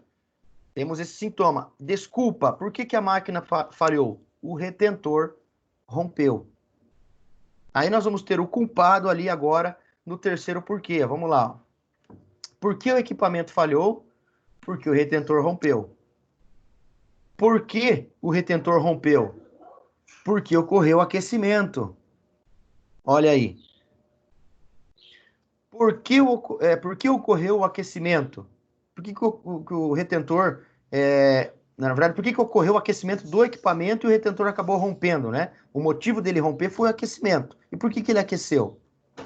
Porque as correias estavam muito tensionadas. Olha só, a tensão que estava, o tensionamento das correias ali que estava no conjunto, elas estavam em excesso. Isso forçou a rotação do eixo, né? A rotatividade do eixo acabou sendo forçada, consequentemente superaqueceu e rompeu o retentor. O primeiro a ser danificado ali foi o retentor, óbvio. O material dele é mais frágil, né? Ele é um material ali de borracha, então provavelmente esse aquecimento foi o que ocasionou ali a falha nesse retentor. Então a primeira falha que aconteceu foi nele, devido ao aquecimento. O aquecimento ocasionou porque as correias estavam tensionadas. Então repare que aqui nós já temos um culpado. Quem foi o culpado? O mantenedor lá, o técnico, que tensionou a correia errada? Não exatamente. Neste momento, o culpado é a correia, o tensionamento excessivo. Beleza? E aí, nós temos aqui o quarto porquê, né? Por que as correias estavam, né? Então, um errinho ali, estavam muito tensionadas. Resposta: porque após a troca não foi realizado o tensionamento correto. Então, quando houve uma preventiva e trocada a correia, o tensionamento dela não foi medido, não foi verificado corretamente, não foi realizado corretamente. E na mecânica, pessoal, isso é muito importante, você saber o tensionamento aplicado numa correia. Porque se ela estiver muito frouxa, você vai ter problemas. E se ela estiver muito tensionada, também vai ocasionar falhas, também vai ocasionar problemas aí. Ok? Então isso é bem importante. Vamos lá, então. Olha só, repare que aqui a gente acaba tendo uma causa, né? Porque após a troca não foi realizado o tensionamento correto. Então, o motivo de tudo, a causa de tudo, foi o tensionamento incorreto. Tá? É uma causa. Mas nós ainda não temos uma causa raiz, que é o quinto porquê e último, olha só. Por que não houve o tensionamento correto da correia? Tá ali, né, a dúvida que corrói o seu Madruga. Por que essa correia não foi tensionada corretamente, então, já que estava errado? Tá aí a desculpa do Chaves, porque o técnico não tinha um tensiômetro. Olha só, chegamos no motivo final. A falta de um instrumento, a falta do tensiômetro para poder fazer corretamente o tensionamento da correia. Então, o que aconteceu? O técnico usou recurso ali qualquer, usou o dedão polegar lá, né? Muitas vezes na prática o cara vai lá e, ó, aperta a correia. Opa, tá bom, a correia tá bem tensionada. Pera aí, cuidado. Isso não é um meio preciso. É a mesma coisa de você medir o diâmetro de uma peça utilizando uma régua. Você pode ter uma aproximação, mas tem precisão? Me diga aí, pessoal. Eu consigo medir o diâmetro de um eixo utilizando uma régua com precisão? Não, não consegue. Não dá. Dá para medir? Dá para medir, não dá para medir? Dá para ter uma base, não dá? Dá para ter uma ideia, mas o correto é você ter um paquímetro, né? Com certeza, tá aí, ó. Eu tenho uma ideia de mais ou menos ali que o eixo é tal medida, mas espera aí, será que essa medida é redonda? E se tiver ali uma tolerância ali para mais, para menos? Eu não consigo verificar, eu tenho que ter um paquímetro ou um micrômetro, né? Dependendo da tolerância ali, eu tenho que ter até um micrômetro ao invés do paquímetro. Então, se eu não tenho o instrumento correto, eu não consigo medir corretamente. E foi o que aconteceu aí. Neste caso, o que gerou o rompimento do retentor, né, foi ali o tensionamento excessivo, que consequentemente aqueceu o redutor e rompeu o retentor. Por que aconteceu esse aquecimento excessivo? Porque as correias estavam muito tensionadas. E por que as correias estavam muito tensionadas? Não tinha ali, não foi realizado, né, um tensionamento correto. E a falta desse tensionamento correto foi devido o instrumento, eu não ter um instrumento ali que a gente chama de tensiômetro, ok? Então aqui, ó, chegamos na causa raiz, batata. Para isso não acontecer de novo, o que eu tenho que fazer então? Para o retentor não romper novamente, o que eu vou ter que fazer? Arrumar um tensiômetro e tensionar as correias na medida certa lá, né? Corretamente, né? Muito bem, olha só aqui agora, para a gente Então, analisar. Oi. Tem como você botar ali uns 2 slides ali? Eu quero tirar uma dúvida assim, ó. Neste? Espera aí, deixa eu ver aqui. Se quiser, eu volto mais aqui. O anterior já é a parte da falha, ó. É porque é o seguinte, no terceiro porquê ali temos um culpado. A culpa, a gente sabe que a culpa ali desse exemplo ali foi o aquecimento, né? Não, a desculpa foi o aquecimento. A culpa foi o tensionamento excessivo. Ah, a culpa foi o tensionamento. Isso. Ah, entendi. O tensionamento excessivo da correia ocasionou o quê? O aquecimento. Isso. E o aquecimento ocasionou o quê? O rompimento do retentor. Do retentor, perfeito. Então o sintoma é o rompimento do retentor, né? A falha no retentor é o sintoma, ele está rompido. Uhum. A desculpa é o aquecimento, ou seja, ele rompeu porque ele superaqueceu, aí ele não resistiu e acabou arrebentando, acabou rompendo. Uhum. O culpado, por que ele superaqueceu? O culpado é a tensão muito em excesso, né? A tensão excessiva na correia, então ela foi o culpado do aquecimento. E a causa né? Neste caso ali, por que ocorreu o supertensionamento? Não houve, né, o tensionamento correto da correia, por que ela estava em excesso? Né? Na hora de substituir ela, o técnico, quando montou, ele não tensionou corretamente. Então a causa é essa, ela estava super tensionada por não ter aí o correto tensionamento. E a causa raiz, o porquê que ela não foi corretamente tensionada? Porque não tinha o instrumento correto, o instrumento, né, necessário. Não, é beleza. Valeu, professor. Obrigado. Ficou claro, então? Aham. Thiago, Oi. tem uma pergunta também. Posso? Eu já mexi em máquinas que no manual de instrução da máquina diz um deslocamento da correia de no máximo 15 milímetros. No caso, você coloca uma régua em cima das polias, empurra a correia para o centro, ela tem que ter no máximo 15 milímetros de distanciamento.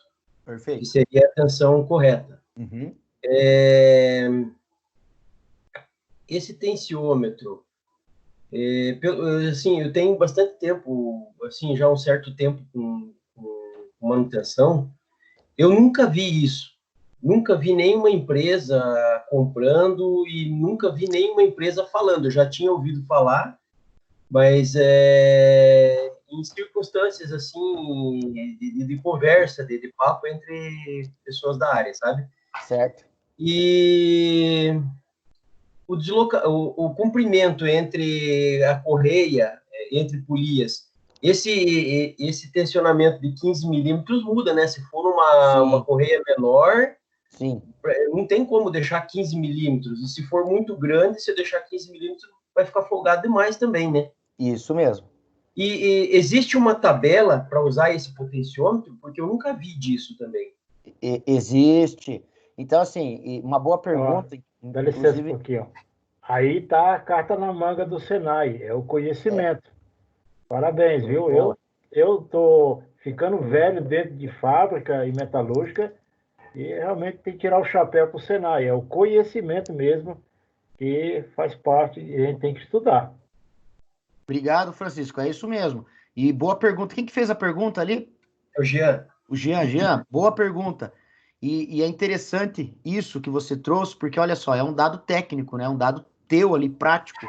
E isso é realmente uma deficiência nas empresas. A tensão, você vê, é algo simples, né? A tensão de uma correia tem a maneira correta de ser feita. Não é ali...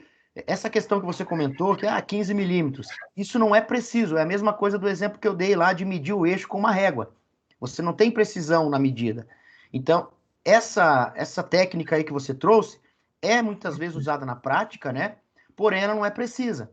Ela não traz ali corretamente a maneira, né, de você, tecnicamente, vamos dizer assim, de você aplicar aquela tensão na correia. E é isso que a gente vai saber agora. Daqui a pouquinho eu já chego lá. Tem um bem bolado para frente? Tem. Então, tem. Beleza. Mas foi uma boa pergunta. Isso aí Posso fazer um comentário também? Pode. É a Lacide que está falando. Fala, Lacide. É o seguinte, porque geralmente eu não sei se me parece que esse redutor é um redutor com rosca sem fim. Isso, ele é de rosca sem fim, isso mesmo. Sim. Aí geralmente eu tenho dois rolamentos, né? Eu tenho uma ponta do eixo aqui do lado da polia e do outro lado eu tenho outro rolamento, certo? Aham. Geralmente o retentor, pelo que eu saiba, ele não sofre nenhum tipo de aperto, de pressão, e sim os rolamentos, no caso da correia. Sendo que o retentor tendo sido rompido, me parece que pode ter sido uma falha no rolamento, né? Ele ter quebrado por causa... Quer dizer, o aperto excessivo da correia pode ter danificado o rolamento, por isso que o retentor estourou. Mas também não sofreu nenhuma pressão.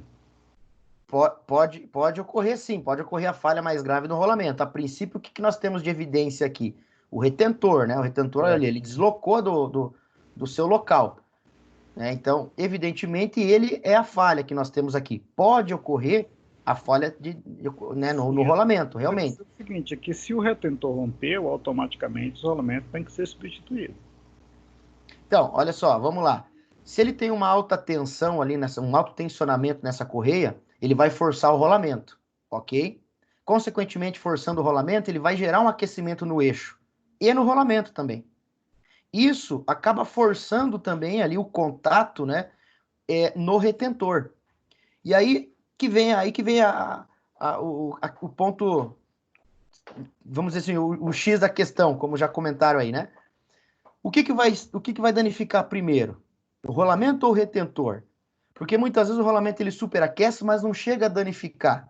Ele superaqueceu, mas esse aquecimento primeiro vai romper o material que é mais frágil, neste caso o retentor. Professor. Então, às vezes ele sofreu uma alta tensão ali, ele sentiu o rolamento, né? Ele sentiu essa alta tensão ali causado pela correia, porém somente aqueceu, não chegou a ter um dano grave. Esse dano grave, antes de ocorrer no rolamento, ocorreu no retentor. Quer dizer que você está dizendo para mim para nós que esse retentor ele vai romper por aquecimento e não por deslocamento dos rolamentos? Não, pode acontecer as duas situações. Né? Pode acontecer que o rolamento estoure, ele superaqueceu, já estourou, e aí, consequentemente, estourou também o retentor, certo? Essa é uma possibilidade, concorda? Sim. A outra possibilidade é, o rolamento superaqueceu, mas não danificou, não chegou a ter uma falha grave.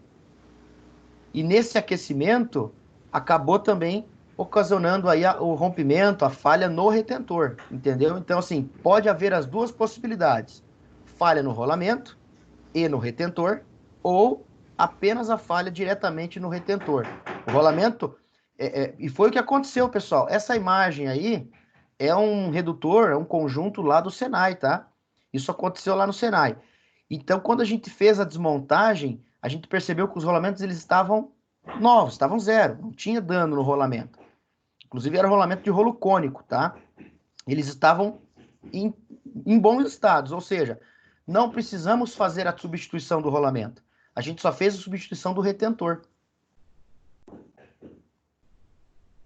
Entendido? Então, as duas possibilidades, sim, pode acontecer. Mas neste caso aí, ele não chegou a danificar o rolamento. Tá, obrigado. Entendeu aí, Alacide? Opa, ok. Tá, então, o teu comentário, ele é, sim, importante. Por quê? Porque pode ocasionar, sim, a falha tanto no rolamento como no retentor. Né? Talvez ali, se eu não tivesse percebido, né, nós não tivéssemos percebido essa falha no retentor e deixasse a coisa acontecer, deixasse a máquina funcionar, muito provável que daí, sim, a chance de estourar o rolamento seria maior. Né? Ele ia estourar ali todo o rolamento.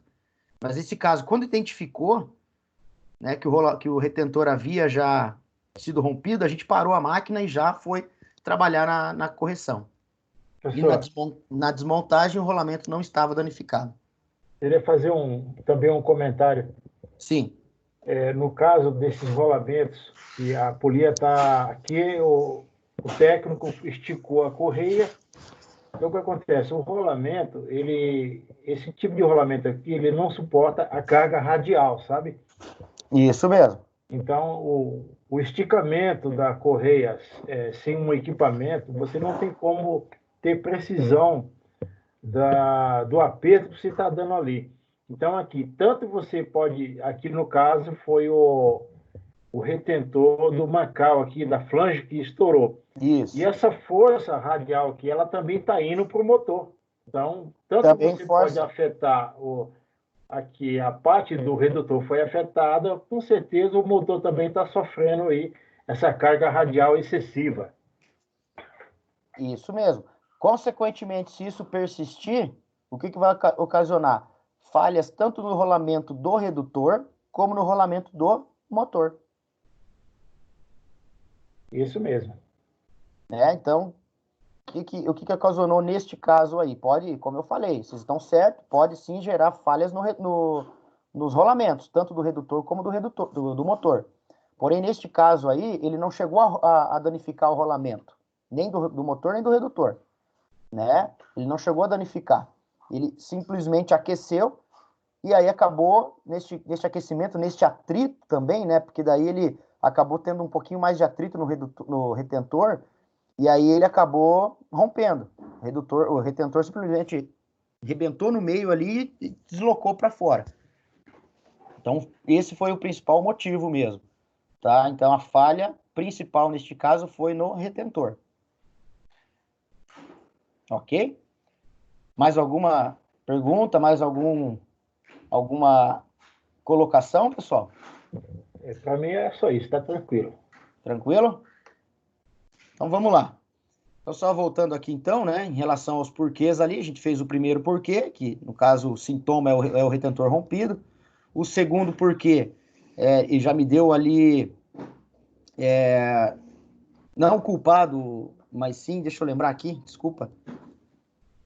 Desculpa, né? Ele me deu a desculpa, o porquê que o rolamento, ou melhor, o retentor rompeu. Então essa foi a desculpa. Ele aqueceu. Aí aqui nós temos o culpado. O culpado foi o excesso de tensão nas correias. Nas correias ali, na polia. E aí nós temos uma causa já, né? A troca não foi, ou melhor, após a troca da correia, não foi realizado o tensionamento correto. Então essa é uma causa. Mas a causa raiz, neste caso, foi que não tínhamos um tensiômetro. Então aqui o mecânico foi lá e usou o polegar, ou usou lá, igual o Gia comentou ali, os 15 milímetros, né?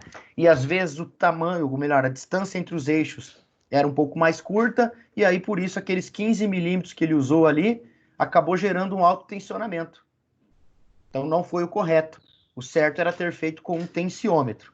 E agora a gente vai ver aí, falar um pouquinho desse tensiômetro, tá? Inclusive vocês vão usar isso no Senai, tá?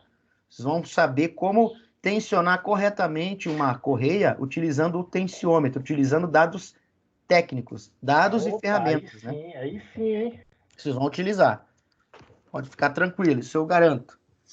Por isso que você é meio, professor, porque eu também já faz tempo que eu estou na empresa lá e eu só uso mesmo virando a correia também para o lado ali para ver ela quase com certo grau ali, já era. Não, então, aí é aí que eu falo, aí é o tensionamento incorreto. Não tem precisão. Ele funciona, mas não dá precisão. É o exemplo da medição do eixo com a régua. Então vamos lá. Chegamos aí na causa raiz do retentor rompido. Falta do instrumento, né, o instrumento correto ali, para o tensionamento correto da correia. Então eu preciso, neste caso, ter um tensiômetro. O que é um tensiômetro? Aqui na imagem a gente vê, ó. Certo? Nós temos aqui essa imagem que está mostrando ali como o cara está usando o tensiômetro. Então, o tensiômetro é essa caneta aqui. Eu acabei não colocando uma imagem só do tensiômetro, mas ele funciona da seguinte forma, pessoal. Ele tem aqui nessa parte. Não ligue pro barulho aqui que estão fazendo uma reforminha aqui em casa, então às vezes tá esse barulho aqui que vocês estão ouvindo agora. Mas enfim, nessa parte do tensiômetro eu tenho uma escala medida, uma escala métrica mesmo, tá? Essa escala, ela é para você determinar a altura da deflexão. Esses 15 milímetros aí que o Jean comentou, a gente chama de deflexão. Porém, não é 15 milímetros, né? De acordo com o comprimento do vão, você tem uma deflexão diferente. Por isso que não é 15 milímetros para tudo. É o que ele falou. Dependendo do comprimento do vão, que a gente chama ali que é a distância dos eixos, você vai ter uma deflexão. Então, vai variar, de acordo com a distância do eixo, vai variar essa deflexão, tá? Então, o que acontece? No tensiômetro, nós temos aqui essa escala que é para você conferir, para você colocar a deflexão correta, tá? E aqui em cima, onde ele está pressionando, olha só, vai ter uma escala da força aplicada. Também tem essa. A deflexão depende também da força. Se você atinge uma força X e não alcançou a deflexão, é sinônimo que essa correia está frouxa. Né? Ou melhor, na verdade, você apertou demais ali, você usou muita força e a distância de deflexão não foi atingida. Então quer dizer que ela está muito tensionada, muito apertada. Ou o caso contrário, né? Você fez pouca força e ela já alcançou a deflexão correta. Ela está frouxa, neste caso. Então vamos lá, vamos exemplificar aqui, ó. Repare, a deflexão correta, ela é 1,6% do comprimento do vão. O que isso significa, pessoal? Você tem uma distância lá dos eixos. Olha só, presta atenção aqui que essa parte é interessante. Eu acabei não colocando um slide específico disso, mas vamos lá, vamos explicar aqui. Então, você tem um eixo lá, uma distância de 500 milímetros, tá? Essa distância aqui, ó, da roda maior para a roda menor é de 500 milímetros. Então, isso significa que a deflexão, a distância que eu tenho que ter aqui, ó, né, entre a correia esticada e ela ali com um limite de afrouxamento, né, essa deflexão aqui, ela tem que ser 1,6% do comprimento do vão. Então, vamos lá. Fazendo aqui, ó, deixa eu só abrir a calculadora aqui para vocês acompanharem.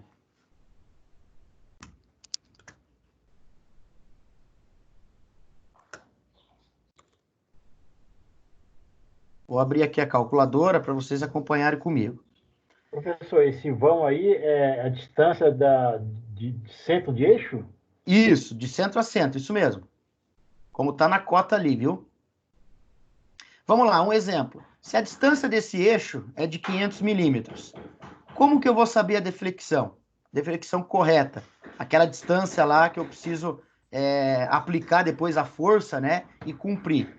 O que isso significa, então? Que eu vou pegar essa distância de 500 e vou multiplicar por 0,016, pessoal. Por que 0,016, professor? Porque é relacionado, né, a 1,6% do comprimento. Se eu fizer uma regrinha de 3 também, eu vou chegar no mesmo resultado.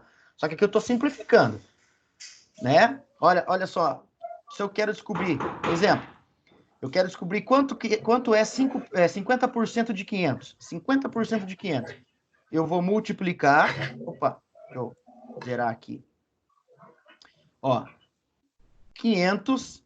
Eu quero descobrir o quanto é 50% de 500. A gente sabe que 50% de 500 é metade, 250. O que eu faço para descobrir isso no cálculo, né? Olha só, eu simplesmente multiplico aqui, ó, por 0,5. Né? O resultado, eu tenho 50%, ó, 250, tá? Então, neste caso, eu quero descobrir quanto é 1,6% de 500, que é o comprimento do vão. Então, eu multiplico por 0,016.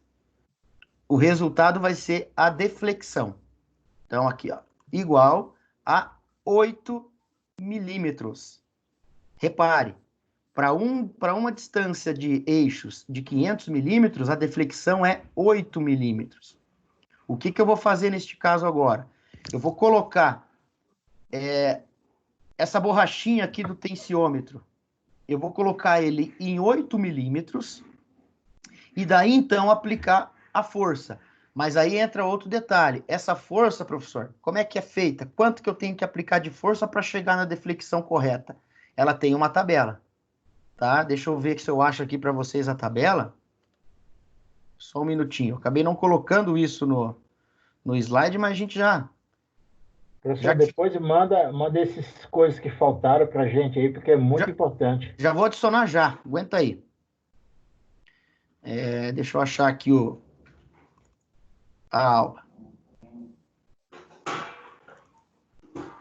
Ô, professor. Oi.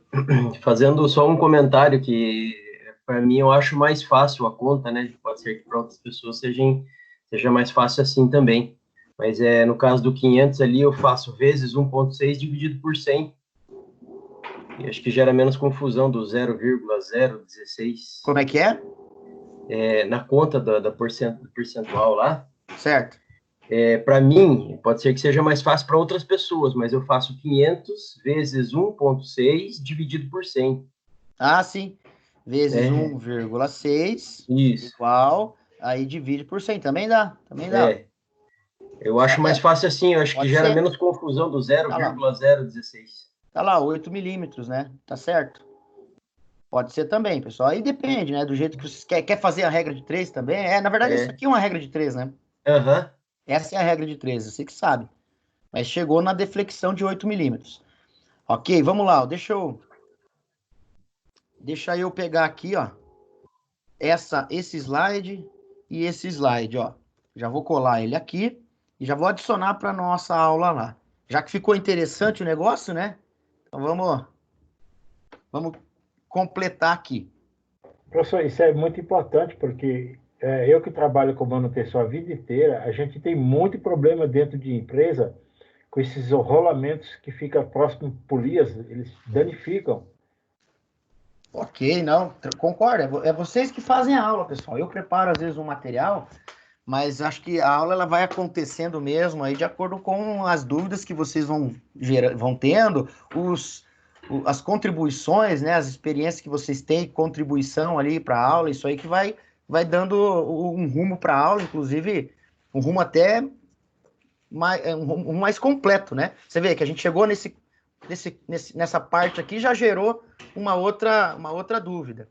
Então é o que a gente espera aí nas aulas. Isso aí é o dia a dia da gente. A gente depara com isso toda hora dentro das empresas. Essa participação é importante, claro. Essa experiência aí, muito bom.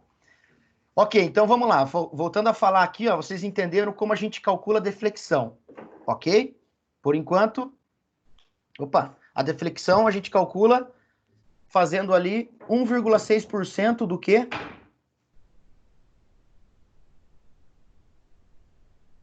Como que a gente calcula a deflexão? É 1,6% da distância entre eixos de polias. Beleza. Beleza. Então vamos lá agora, olha aqui, ó. Aí tem essa tabela para consulta, pessoal. Tá? Após eu calcular a deflexão, eu tenho essa tabelinha aqui. Então diz o seguinte, ó, baseado em velocidades de operação até 3.000 RPM, essa tabela aqui, né? Para velocidades acima de 3.000 RPM, reduzir a força de deflexão em 20%. Não valor. Aqui, ó, reduzir a força da deflexão. Compare a força aplicada na deflexão com os valores dados na tabela. Então vamos lá. Naquele exemplo, a minha deflexão foi de 8 milímetros, tá? E essa tabela aqui, ó, eu preciso usar agora para auxiliar também.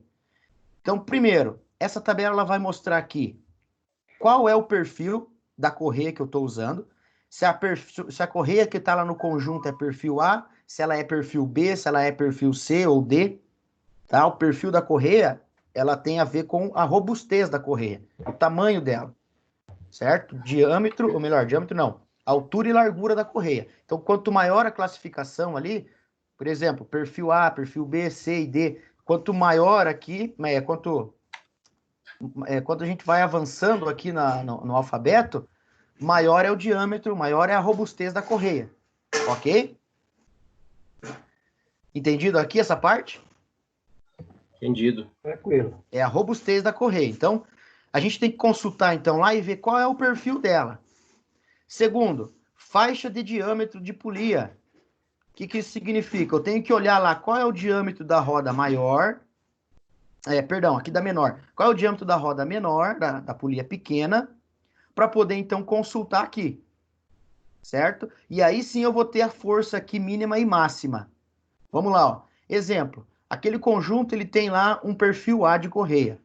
Tá? Então, o perfil da correia é o A. Se eu não me engano, a medida da correia, desse perfil A, é 13 por 8. É 13 de largura por 8 de altura. Tá? É o padrão do perfil A.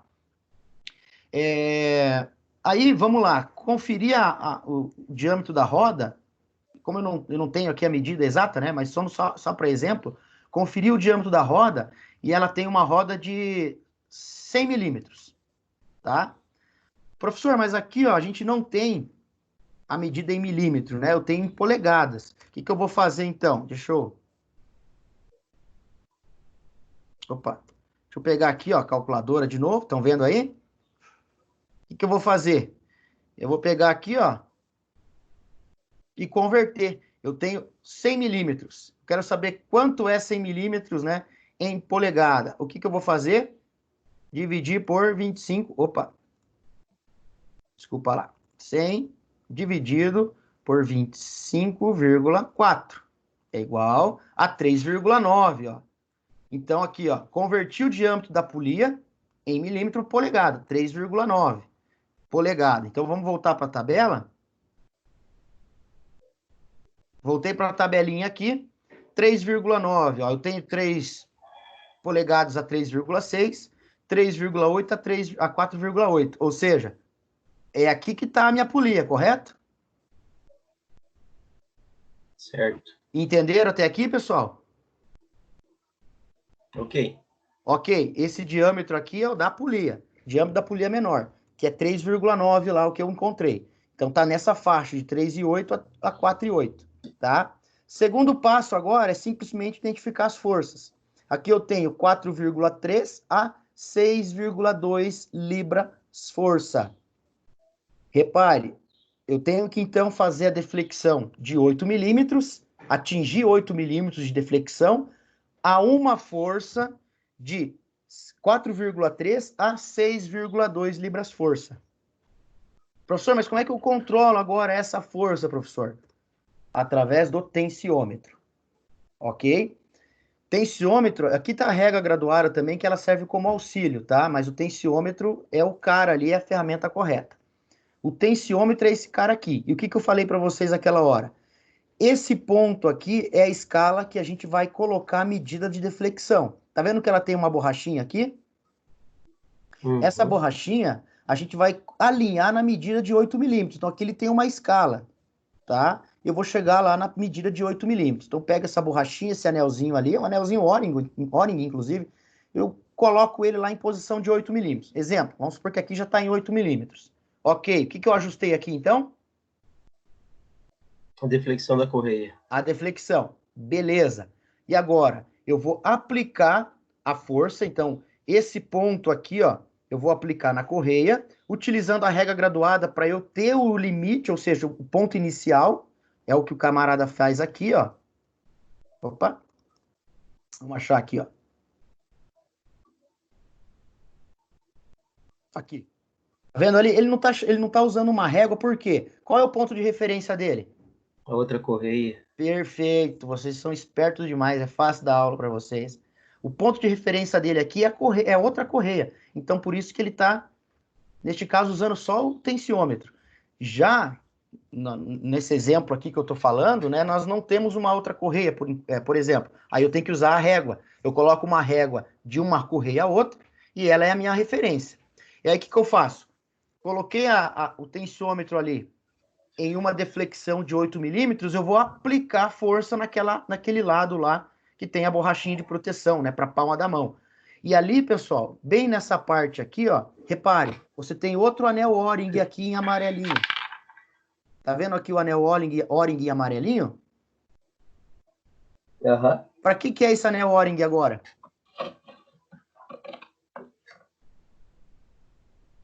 Esse aqui vai marcar na escala da libra-força lá? Batata. Show de bola. Então, regulei o anel O-ring na deflexão de 8. Regulei o anel O-ring na força deixa eu lembrar ali qual que era, que a gente usou de exemplo, entre 4,3 e 5,2. Tá? Professor, tem que converter isso para KGF? Não precisa. Ali na escala você vai ter a libra-força para poder colocar, né? Tem tanto em escala em KGF como em libras-forças ali. Então, você pode estar colocando lá a medida que você quer. Então, vai colocar uma força entre 4,3 e 6,2. Beleza, ajustou ali, o que eu vou fazer agora? Pressionar conforme essa imagem, até que eu alcance a deflexão de 8 milímetros a uma força entre 4,3 e 6,2 libras-forças. Então, tem dois parâmetros para comparar, não tem como ter erro. Perfeito, Francisco. Vamos fazer o seguinte aqui, olha só. Vídeo demonstrativo aqui, ó. Todos estão vendo aí? Aham. Tá em inglês, tá, pessoal? Mas dá para entender.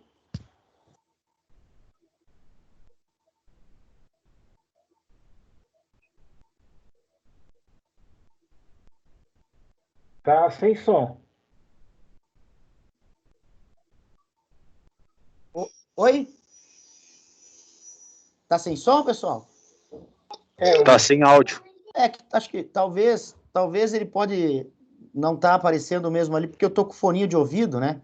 Mas vamos assim, por enquanto, só para vocês observarem. Depois esse material vocês vão ter acesso, vocês dão uma olhada melhor, pode ser? Pode sim. Ele tá em inglês também ali, tá? Mas ele vai mostrar bem legal ali. Então vamos voltar aqui um pouquinho, ó.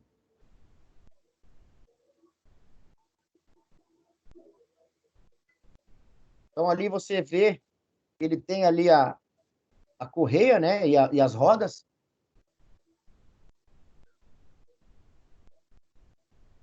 Repare, aqui está em polegada, tá? Mas essa aqui é a escala que você vai colocar lá a deflexão encontrada. né? Como o vídeo é em inglês, né? Mas na verdade o tensiômetro ele tem escala em polegada e tem em milímetro também. Então aqui ele colocou lá em polegadas, inches, né? Que seria em polegada. Tá? Ele colocou a deflexão aqui, marcada com o anel O-ring.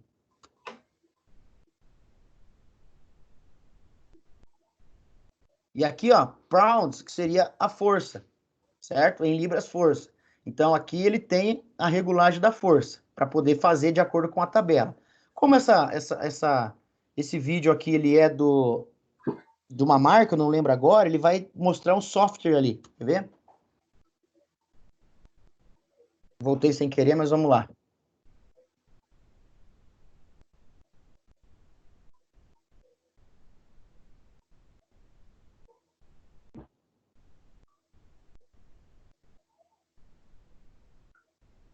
Então, ele está mostrando aí, né, as escalas, apresentando aí o tensiômetro, os tipos, né, de tensiômetros, para correia dupla também, para múltiplo canal, né?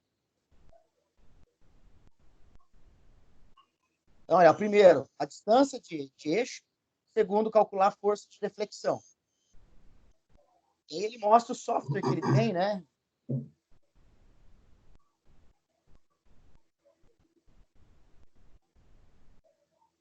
Então, após calculado lá, ele vai mostrar a força.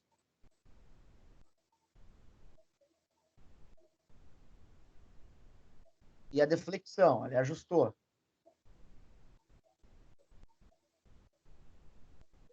Uma régua de auxílio.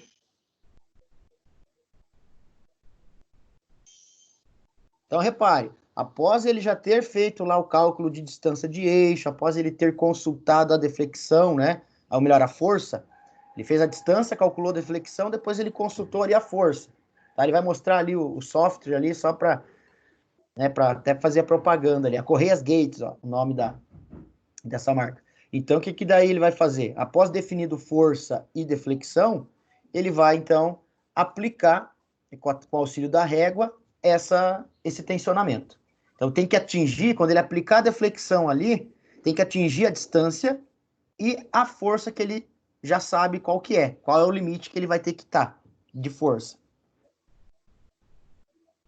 Atingiu a deflexão, atingiu a força. Agora ele vê se está dentro daquilo que ele está na tabela. Um outro exemplo aí, com outro tipo de tensiômetro, né?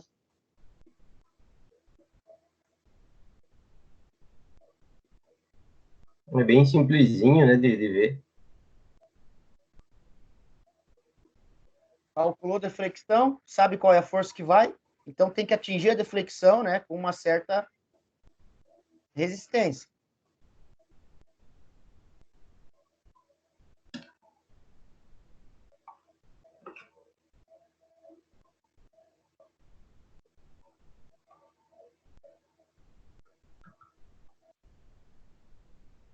Beleza.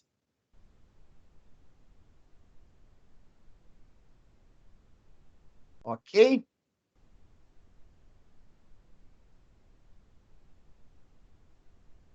Deixa eu achar aqui de novo o slide, isso. Entendido ali, senhores? Você viu como é simples? Primeira coisa, o que a gente vai fazer? Calcular a deflexão. Deflexão, eu anoto ela ali na escala do tensiômetro. Segundo passo, consultar o quê? Opa, a tabelinha. Conforme o perfil da correia, conforme o diâmetro menor da polia, o diâmetro da polia menor, no caso, né? Eu, então, vejo qual é o limite de força que eu posso trabalhar. Entre 4,13 e 6,2. Então, o que eu tenho que fazer?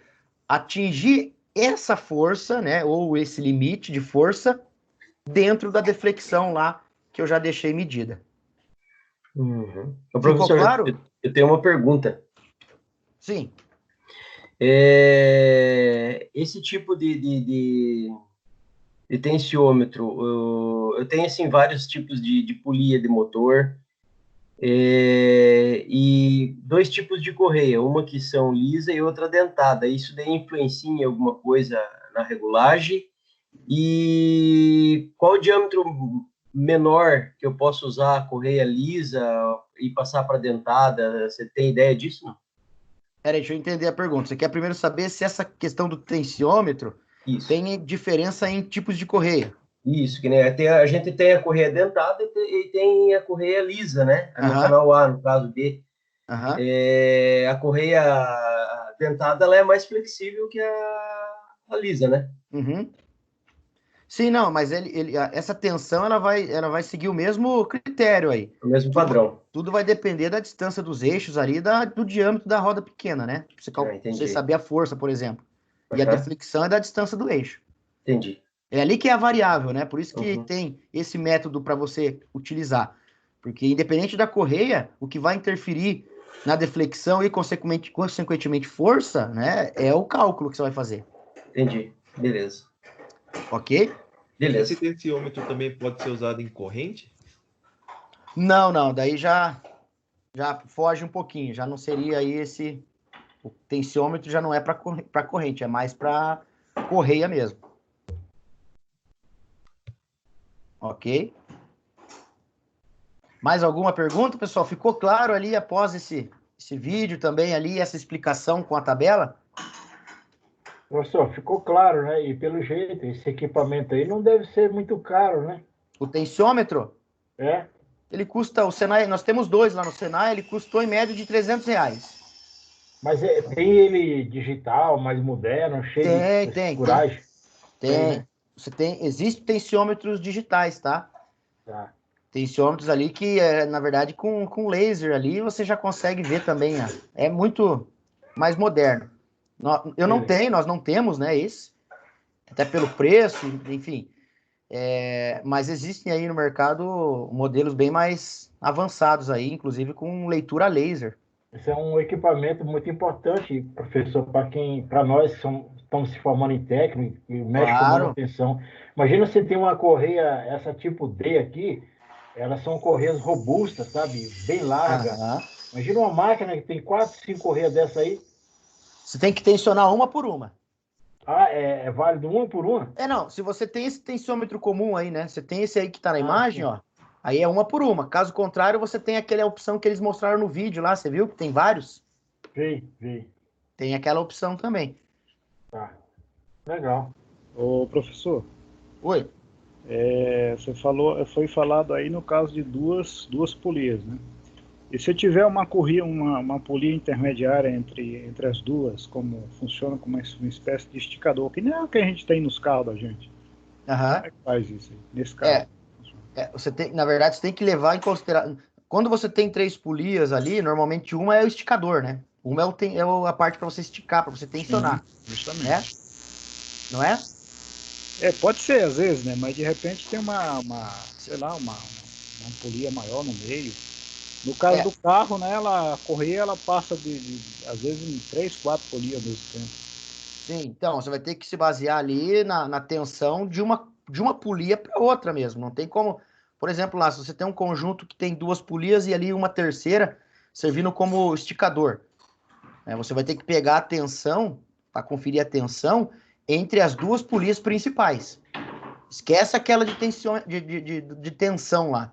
Você vai pegar a distância entre as polias principais ali. Tá, ok. Entendido? É claro, aí, enfim, depende, a gente tem vários sistemas, né, como você comentou aí, mas imaginando que uma correia é a parte para tensionar, para você poder tensionar, então você vai ter que pegar ali das 2 principais para tirar essa distância entre eixos. Ok. Tá bom? Certo. Beleza, pessoal? Valeu.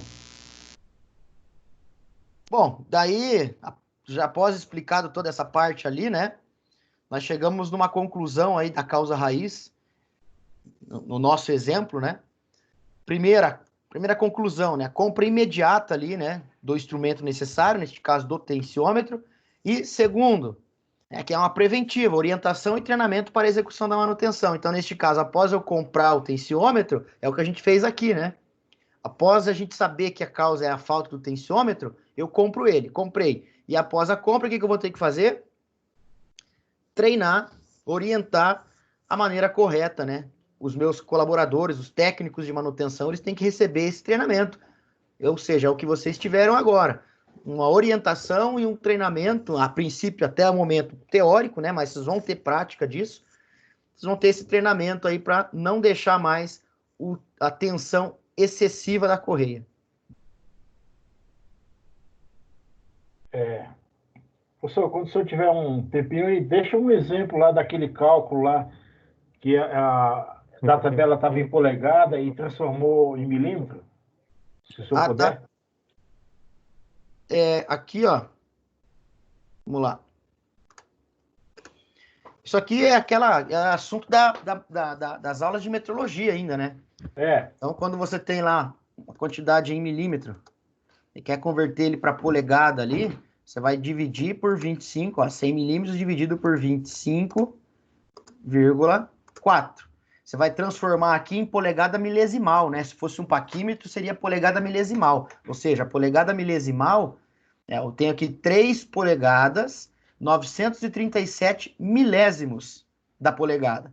Então, isso aqui é polegada milesimal, certo? E daí tem as conversões de polegada milesimal para polegada fracionária, polegada milímetro para polegada fracionária também. Então, essa parte aqui, é o Francisco que perguntou?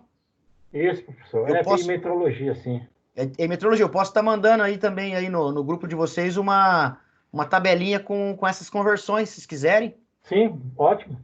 Tá, mas é aula de metrologia lá do primeiro semestre, né? Isso. Beleza. Então, pessoal, deixa eu abrir aqui a apresentação de novo. Opa.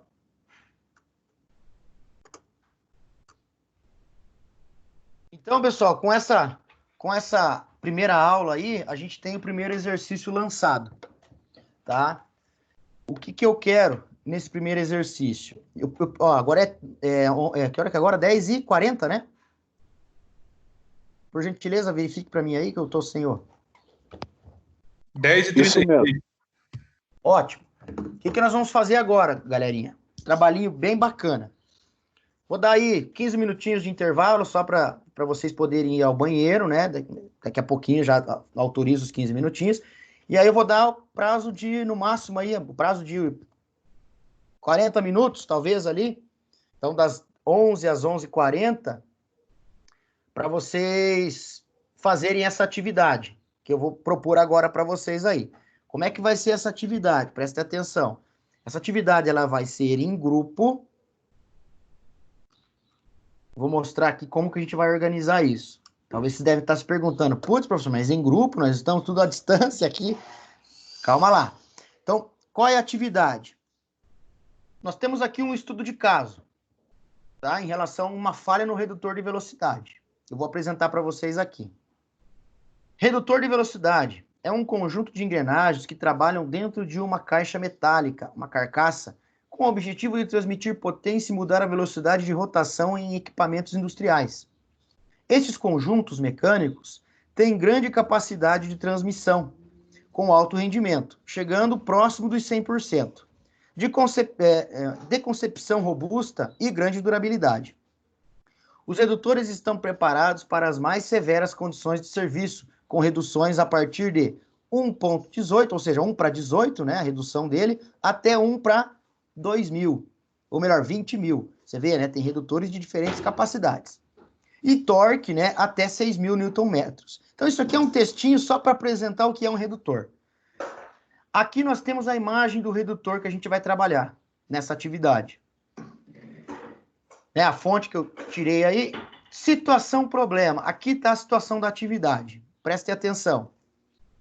Uma equipe de técnicos, vocês, realizou a manutenção preventiva num redutor de velocidade que faz parte da transmissão de uma máquina.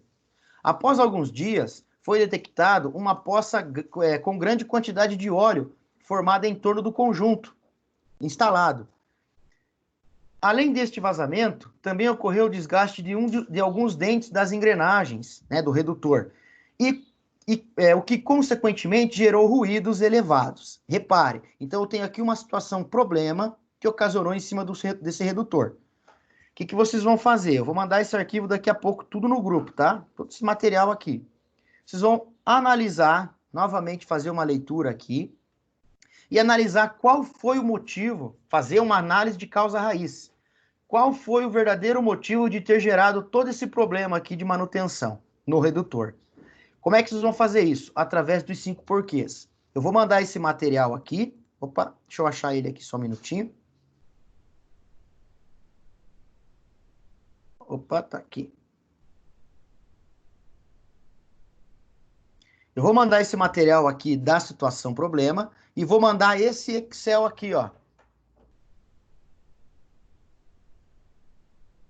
Esse Excel aqui para vocês preencherem. O que vai acontecer? Vai fazer individual? Não.